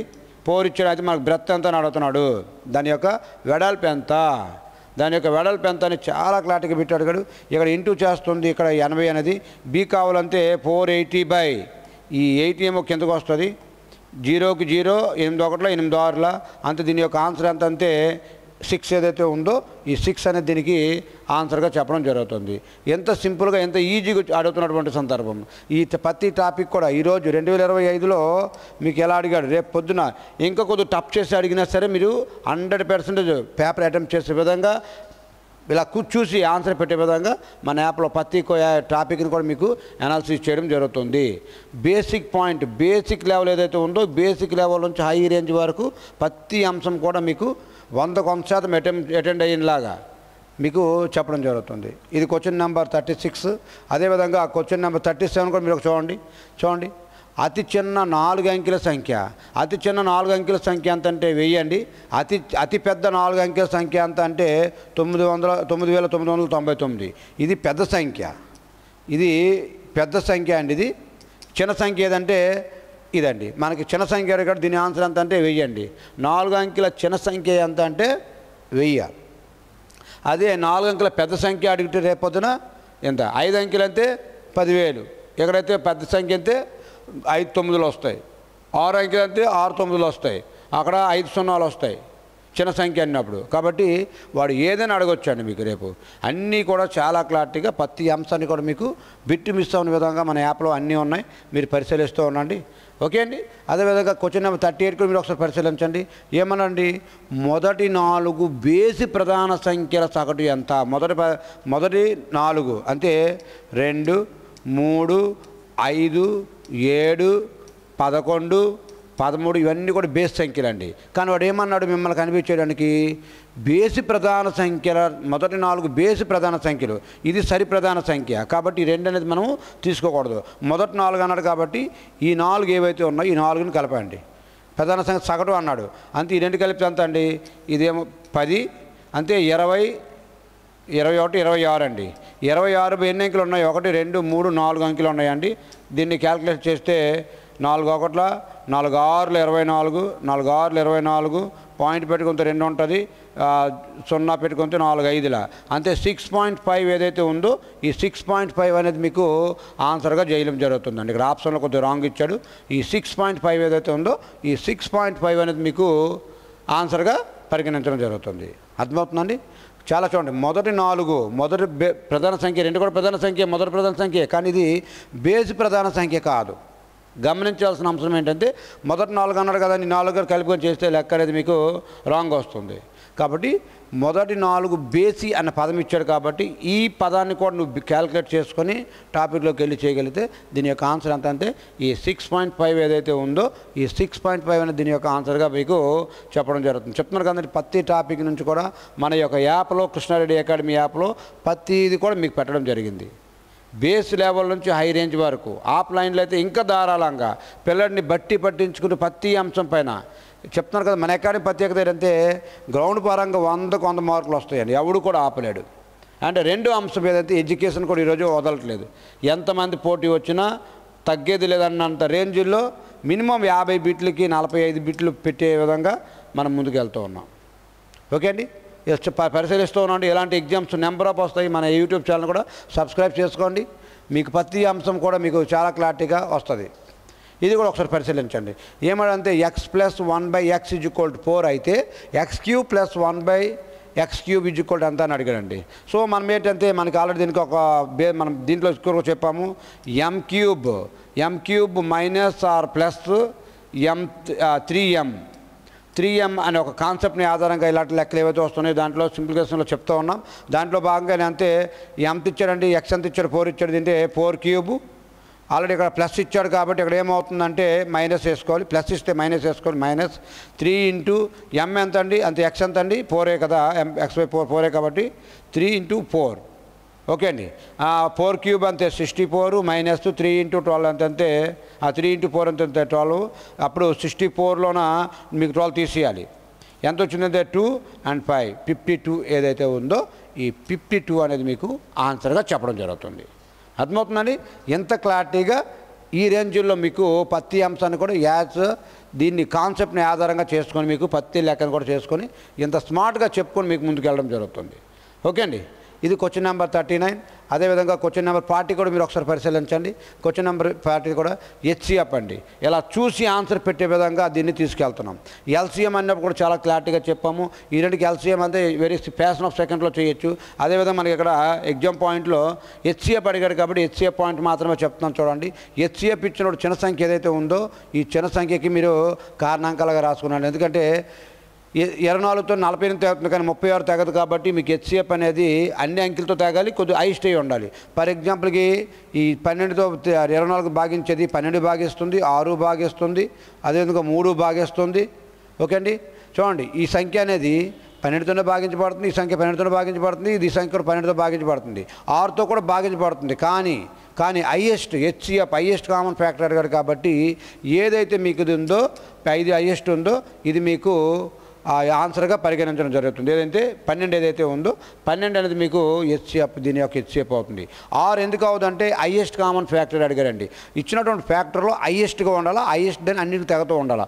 ఒకవేళ 12తో కానీ తెగకపోయిన ఎడల అప్పుడు నువ్వు 6కి వచ్చి 6ని ఆన్సర్గా ఇవ్వాలి. వాళ్ళు 12తో 3 అంకెలు తెగిపోతున్నాయి కాబట్టి ఆన్సర్ ఏమవుతుందంటే 12 అవుతుంది. అంతే, దీన్ని ఇలా చూసే ఆన్సర్ పెట్టే విధంగా LCM HCF అనే మన కాన్సెప్ట్ని మన యాప్లో పెట్టడం జరిగిందండి. ఓకే అండి, ఇది క్వశ్చన్ నెంబర్ 40. అదేవిధంగా క్వశ్చన్ నెంబర్ 41 కూడా మీరు ఒకసారి పరిశీలించండి. క్వశ్చన్ నెంబర్ 41 కూడా మీరు ఒకసారి పరిశీలించండి. ఈ కింది వాటిలో ఏది 3చే భాగించబడుతుంది? భాజనీయత నియమాల్లో ప్రతి అంశం కూడా చాలా క్లారిటీగా మీకు వివరించాము. ఓకే అండి, 3చే భాగించబడాలంటే రూల్ ఏంటి? వాటి యొక్క మొత్తం ఏదైతే ఉందో 3 చేత భాగించబడాలి. ఫర్ ఎగ్జాంపుల్ చూడండి, 6 3 9 అయిపోయింది కాబట్టి ఇది 3తో అయిపోయింది. ఇక్కడ 7 ఉంది, 7 అనేది 3తో భాగించబడుతుంది కాబట్టి ఇదేమో దీని ఆన్సర్ అవుదండి. అదేవిధంగా మీరు చూడండి, దీన్ని భాగించినట్లయితే మీరు 10 15 దీని యొక్క విలువ 15 3తోనే భాగించబడుతుంది. అంతే, ఇది ఆన్సర్ అయ్యే ఛాన్స్ ఉంది. ఇది కూడా చూడండి, 3 11 అంతే 11 అనేది 3తోని భాగించబడదు. అదేవిధంగా ఇది కూడా చూడండి, 8 1 9 అయిపోయింది కూడా 7 మిగిలింది కాబట్టి 7 కూడా 3తోని భాగించబడదు. ఆన్సర్ ఏమంటే 852 ఏదైతే ఉందో ఇది మీకు 3 చేత భాగించబడుతుంది. ఈ భాజనీయత నియమాలు ఏవైతే ఉన్నాయో ప్రతి క్లారిటీగా ప్రతి అంశం కూడా మన యాప్లో చాలా క్లారిటీగా మీకు పెట్టడం జరిగింది. ఎక్కడి వరకు అంటే 7తో భాగించే సంఖ్య అంత, 11తో భాగించేది ఏది, 13తో భాగించేది ఏది, 101తో భాగించేది ఏది, 10110 దీంతో భాగించబడే అంకెలు ఏవి, ఇలాంటివన్నీ కూడా మన భాజనీయత సూత్రాల్లో మన యాప్లో చాలా క్లారిటీగా ప్రతి అంశం కూడా కోడీకరించారు. కానీ మనకు అడిగింది మాత్రం వెరీ సింపుల్గా అడిగాడు కాబట్టి 3తో అడిగాడు, చాలా సంతోషం. సో మీకు ఏ విధంగా వాడు అడిగినా మీకు ఫ్యాషన్ ఆఫ్ సెకండ్స్లో చేసే విధంగా మన యాప్లో ఎన్ని క్లాసులు ఉన్నాయి మీరు ఒకసారి పరిశీలించవచ్చు. అదేవిధంగా క్వశ్చన్ నెంబర్ 42 కూడా మీరు ఒకసారి చూసుకోండి. ఒక క్వశ్చన్ నెంబర్ 42 కూడా చూసుకోండి. ఎన్ని సంవత్సరాల్లో ఒక నిర్దిష్ట మొత్తము, ఎన్ని సంవత్సరాల్లో టైం అడుగుతున్నాడండి, ఎన్ని సంవత్సరాలు ఒక నిర్దిష్ట మొత్తము 10 సంవత్సరానికి 10% సాధారణ వడ్డీ రేటుతో 3 రెట్లు అవుతుంది. ఫర్ ఎగ్జాంపుల్కి 100% ఉంటుంది, 3 రెట్లు ఎంత అవుతుందండి, 300 అవుతుంది. అంతే ఇది మధ్య లాభం ఎంత, 200 మనకేమన్నాడు అంటే లాభం ఎంత వచ్చింది 200 అడిగాడు. 10 సంవత్సరానికి ఎంత అన్నాడు, 10 అన్నాడు. కాబట్టి దీనికి పోతే మనకి టైం ఎంత వచ్చిందంటే ఈ 20 ఏదైతే ఉందో ఈ 20 అనే దీని యొక్క ఆన్సర్గా మీకు చెప్పడం జరుగుతుందండి. ఇవన్నీ కూడా 2025లో అప్డేటెడ్ వెర్షన్లో మన ఇండియన్ ఆర్మీ ఏదైతే అగ్నివీరో దాంట్లో అప్డేట్ చేసినటువంటి క్వశ్చన్స్. ఓకే అండి.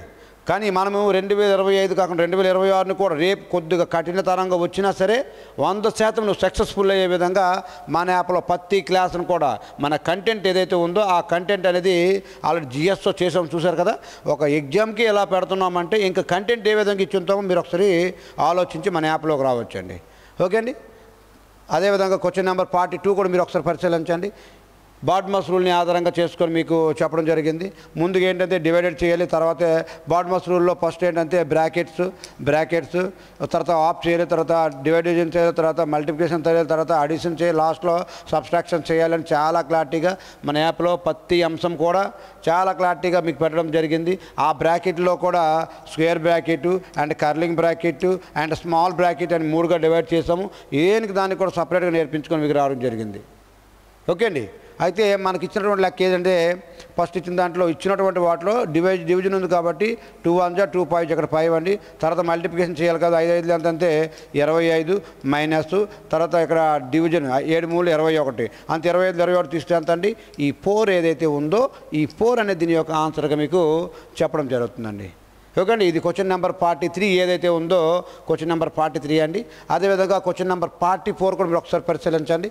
చాలా చాలా చాలా ఇంపార్టెంట్. ఏమన్నాడు అష్టభుజులు ఎన్ని వికీర్ణాలు ఉన్నాయి, అష్టభుజులు how many diagonals are there are in the octagon. అంతే అష్టభుజులో ఏమని ఇచ్చారా. ఓకే చూడండి, దీనికి ఏంటంటే n ఇంటూ n - 3/2 అండి ఫార్ములా. అష్టభుజులు దీని కాన్సెప్ట్ కూడా చాలా క్లారిటీగా చెప్పాము. n ఇంటూ n - 3/2 అండి. సో n అంతే ఎంత ఇచ్చారు, అష్టభుజ అన్నది 8 అండి. ఓకే 8, ఇది ఆల్రెడీ 8 అంతే, 8లో 3 తీస్తే ఎంత అంతే 5 అండి. 5 బై ఎంత అంతే 2 2 1 2 4 5 4 ఎంత అంతే 20. ఇక్కడ మనకు ఆన్సర్ ఇవ్వలేదు కాబట్టి పై వాటిలో ఏది కాదు నన్ను అంతే, కింద వాటిలో ఏది కాదు అని అర్థం. కాబట్టి మనకి ఎంత ఆన్సర్ వచ్చిందంటే 20 వచ్చింది. కాబట్టి అక్కడ ఆప్షన్లో 20 లేదు కాబట్టి కింద వాటిలో ఏది కాకుండా నన్ అనే ఆన్సర్ మీకు పెట్టడం జరిగిందండి. ఓకే అర్థమవుతుంది కదండి. ఎంత క్లారిటీగా ప్రతి అంశాన్ని కూడా మీకు 100% నువ్వు సక్సెస్ఫుల్ అయ్యే విధంగా మన అకాడమీ అనేది గ్రౌండ్ పరంగా అండ్ ఎడ్యుకేషన్ పరంగా అండ్ డిసిప్లిన్ పరంగా అన్నిటికీ మించి ఈ ప్రపంచం విలువైంది ఏంటంటే పిల్లల్ని ఎవడైతే డిసిప్లిన్గా ఆపగలుగుతాడో ఆ అకాడమీ కానీ ఆ ఇన్స్టిట్యూట్ కానీ 100% సక్సెస్ఫుల్ అవుతుంది. అది చేయడంలో మన అకాడమీ అనేది నెంబర్ 1 స్థానంలో ఉంటుంది అన్నది ఎటువంటి సందేశం లేదు. ఎందుకంటే నీకు 100% జీవితం కావాలంటేనే మన కృష్ణారెడ్డి అకాడమీ రావచ్చు. ఎందుకంటే ఈరోజు గవర్నమెంట్ ఉద్యోగానికి కూడా నేను రిజైన్ చేసి అకాడమీ పెట్టానంటే మీరు అర్థం చేసుకోవచ్చు మనం ఏ రేంజ్లో కంటెంట్ని తీసుకెళ్ళి పిల్లలకి అందించి నన్ను నమ్మి వచ్చి ఖర్చు పెట్టే ప్రతి రూపాయికి కూడా నీకు జీవితంలో 100% సక్సెస్ఫుల్ అయ్యే విధంగా తయారు చేస్తూ ఉన్నాం. ఓకే అండి. ఇది క్వశ్చన్ నెంబర్ 44 అండి. ఇది క్వశ్చన్ నెంబర్ 45 కూడా ఒకసారి చూడండి. ఈ అర్థమెటిక్ సెక్షన్ ఏదైతే ఉందో ఈ అర్థమెటిక్ సెక్షన్లో లాస్ట్ క్వశ్చన్ ఏదైతే ఉందో ఇదేనండి లాస్ట్ క్వశ్చన్. ఏమి ఇచ్చాడండి మీకు 0.0036 యొక్క విలువను కనుగొమన్నానండి. ఆల్రెడీ పాయింట్ ఎన్ని అంకెలు ఉన్నాయండి 4 అంకెలు ఉన్నాయి కాబట్టి పాయింట్ తర్వాత 4 జీరోస్ పెట్టుకోవాలి. పైన ఏమో 36గా రాసుకోవాలి. 4 అంతలు అంటే 4 9ల 4 25ల అంటే 9/25 2500 ఏదైతే ఉందో అది దీనికి ఆన్సర్గా మీకు చెప్పడం జరుగుతుంది. చెప్తున్నారు కానీ డెసిమల్స్ అనే టాపిక్ని కూడా మీకు సునాయాసంగా ఏ రేంజ్లో అంటే ఆ రేంజ్లో మీకు వెరీ సింపుల్గా నాకు మ్యాథ్స్ రాదు సార్, నాకు మ్యాథ్స్ అని భయం అన్నటువంటి అభ్యర్థి కూడా మన కృష్ణారెడ్డి అకాడమీ యాప్లోకి వచ్చి ఆ లెక్కలు చూస్తే మీకు అప్పుడు అర్థమవుతుందండి. ఓకే అండి. అర్థమెటిక్ కావచ్చు, రీజనింగ్ కావచ్చు, ప్రతి అంశాన్ని కూడా మీకు చాలా క్లారిటీగా పెడుతూ ఉన్నాం. ఇది కొంచెం ఈ లాస్ట్ సెక్షన్, ఇది లాస్ట్ లెక్క అండి. ఇది మన సెషన్ నెంబర్ 3లో లాస్ట్ క్వశ్చన్ ఇది. అండ్ అదేవిధంగా 4వ సెక్షన్ ఏదైతే ఉందో రీజనింగ్ 5 మార్కులు ఉంటాయి, అవి కూడా ఒకసారి మీరు పరిశీలించండి. ఈ డైరెక్షన్ టాపిక్ ఏదైతే ఉందో ఈ డైరెక్షన్ టాపిక్ నుంచి అడిగాడు. ఏమన్నాడంటే, ఒక వ్యక్తి తూర్పునకు 2 కిలోమీటర్లు ఉన్నాడు, ఒక వ్యక్తి ఉన్నాడు ఇక్కడ నుంచి తూర్పుకు 2 కిలోమీటర్లు వెళ్ళాడు, నడిచిన తర్వాత దక్షిణం వైపు తిరిగి 5 కిలోమీటర్లు వెళ్ళాడు, మళ్ళీ తర్వాత పశ్చిమ వైపు తిరిగాడు, పశ్చిమ వైపు తిరిగి 2 కిలోమీటర్లు వెళ్ళాడు, తిరిగి అక్కడ నుంచి కుడివైపుకు తిరిగాడు, అంటే రైట్ సైడ్ తిరిగాడు, తిరిగి ఉత్తరం వైపు తిరిగి ఇప్పుడు తన ప్రారంభ స్థానం నుంచి ఎంత దూరంలో ఉన్నాడు చూడండి. ఇది 2 కిలోమీటర్లు అయినట్టు, ఇది కూడా 2 కిలోమీటర్లే ఇచ్చాడు క్లారిటీగా. మరి ఇది అయినప్పుడు ఇది ఎంత అవుతుందండి, ఇది కూడా 5 అవుతుంది. కాబట్టి మనకు ఆన్సర్ ఎంత దూరంలో ఉంటుంది, 5 కిలోమీటర్లు ఏదైతే ఉందో 5 కిలోమీటర్ల దూరంలో ఉన్నాడండి.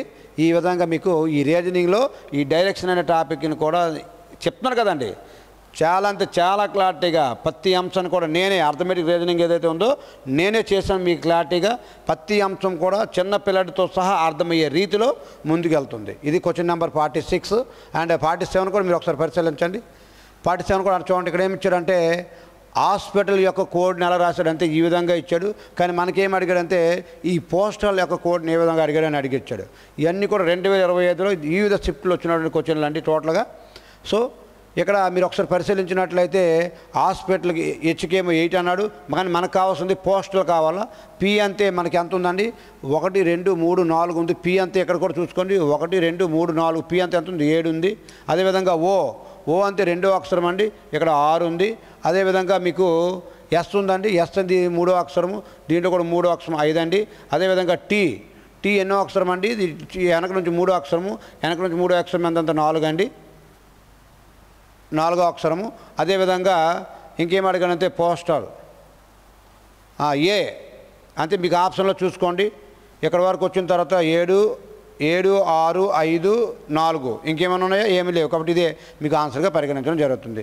ఇంకేంటి అడిగి లాస్ట్ ఎల్ అన్నాడు, లాస్ట్లో ఎల్ 8 ఉంది, అంటే మీకు లాస్ట్ టైంకి ఎంత రావాలి, 8 ఏదైతే ఉందో 8 రావాలి. దాని ముందు ఏముంది, ఏ ఉంది ఎంత అన్నాడు, 1 అన్నాడు. కాబట్టి ఇది దీని యొక్క దాని ఆన్సర్ 765418 ఏదైతే ఉందో ఇది దీని యొక్క ఆన్సర్గా మీకు పరిగణించడం జరుగుతుంది. అర్థమవుతుంది కానీ ఎంత క్లారిటీగా అంటే ప్రతి అంశం కూడా మీకు చాలా క్లారిటీగా నేర్పించుకోవడం వెళ్ళడం జరుగుతుంది. ఓకే, అదేవిధంగా చూడండి క్వశ్చన్ నెంబర్ 48 చూడండి. మీకు అన్నిటికంటే మన అకాడమీలో గొప్ప వరం ఏంటంటే అటు గ్రౌండ్ పరంగా 100 మార్కులు వస్తాయి, అండ్ ఎగ్జామ్స్ అండ్ నీకు ఒక analysis paper exam and analysis ఏదైతే ఉందో అది మనకి బయాలజీకి సార్ వస్తున్నారు, ఫిజిక్స్ సార్ వస్తున్నారు, కెమిస్ట్రీకి సార్ వస్తున్నారు, ఓకే అండి, హిస్టరీకి సార్ వస్తున్నారు, జాగ్రఫీ, జీకే అండ్ కరెంట్ అఫైర్స్కి టాప్ మోస్ట్ ఫ్యాకల్టీస్ తీసుకొచ్చి చెప్పేస్తూ ఉన్నా. టాప్ మోస్ట్ అండ్ ఈ ఎగ్జామ్ పరంగా వచ్చినట్టు ప్రతి పేపర్ని ఎగ్జామ్ పెట్టి 100% డే బై డే ఎగ్జామ్ పెట్టుకుంటూ నీకు ఎనాలిసిస్ మాత్రం నేను ఇంత క్లారిటీగా చేసుకుని ముందుకు వెళ్తూ ఉన్నాం. ఓకే అండి. అదేవిధంగా చూడండి, ఈ క్వశ్చన్ నెంబర్ 48 ఏదైతే ఉందో ఇదేమన్నాడంటే సీక్వెన్స్లో కనిపిస్తుంది. 1 square, 2 square, 3 square, 4 square, 5 square, 6 square, 7 square కనిపిస్తుంది. నెక్స్ట్ ఏమో వస్తుందండి 8 స్క్వేర్. 8 స్క్వేర్ ఎంత అండి 64 ఏదైతే ఉందో ఆ 8 స్క్వేర్ అనేది మీకు 64గా ఈ క్వశ్చన్ నెంబర్ 48 ఏదైతే ఉందో దీనికి మీకు దీని యొక్క ఆన్సర్గా పరిగణించడం జరుగుతుంది. ఓకే అండి. అదేవిధంగా క్వశ్చన్ నెంబర్ 49 కూడా మీరు ఒకసారి పరిశీలించండి. చాలా జాగ్రత్తగా అడిగాడండి. 2025లో పేపర్ చాలామంది కూడా ఇంక ఇప్పుడు ఎగ్జామ్ కూడా పేపర్ కూడా రెడీ అయ్యారు, అంత ఎగ్జామ్ అయ్యారు, అందరూ కూడా ఈవెంట్స్ అన్నీ అయిపోయి జాబ్కి రెడీ అయ్యారు చాలామంది. చూడండి, దాంట్లో మన అకాడమీ నుండి ఎంతమందిని అయితే తీసుకున్నాం అంతమంది జాబ్లో ఉన్నారు. చూడండి, నెక్స్ట్ చూడండి, టాప్స్ క్యాన్ బి మీకు ఎక్కడ కూడా చూడండి, tops can be return has a GBCF.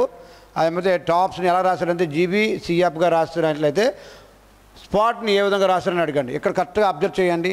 ఈ TOP టాప్స్ ఏదైతే ఉంది దీన్ని GBకి రాశాడు, కానీ ఇదే టాప్కి స్పాట్కి రాశాడు ఎస్ అని తిరిగి SPOTగా తిరిగి రాశాడు. కాబట్టి మనకు వచ్చినటువంటి ఆన్సర్ ఏమంటే FCBG. అంతే ఈ అక్షరాన్ని వాడు తిరగేసి రాసినప్పుడు ఈ అక్షరాన్ని కూడా మనం తిరగేసి రాస్తే ఇదే దాని ఆన్సర్గా వస్తుంది. FCBG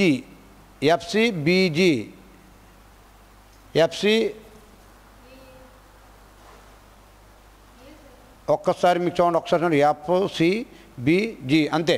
ఆప్షన్ ఏ ఏదైతే ఉందో మీకు ఇది మీకు ఆన్సర్గా పరిగణించడం జరుగుతుంది. ఇది క్వశ్చన్ నెంబర్ 49 ఏదైతే ఉందో క్వశ్చన్ నెంబర్ 49 అండి.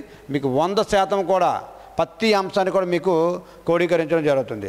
అదేవిధంగా చూసుకోండి, ఇది ఇది కూడా మీకు హోంవర్క్ అండి. మన బ్లడ్ రిలేషన్స్ ఏదైతే ఉందో టాపిక్ చాలా క్లారిటీగా మీరు ఇది చేస్తారని మీకు వదులుతున్నాం. ఓకే అండి.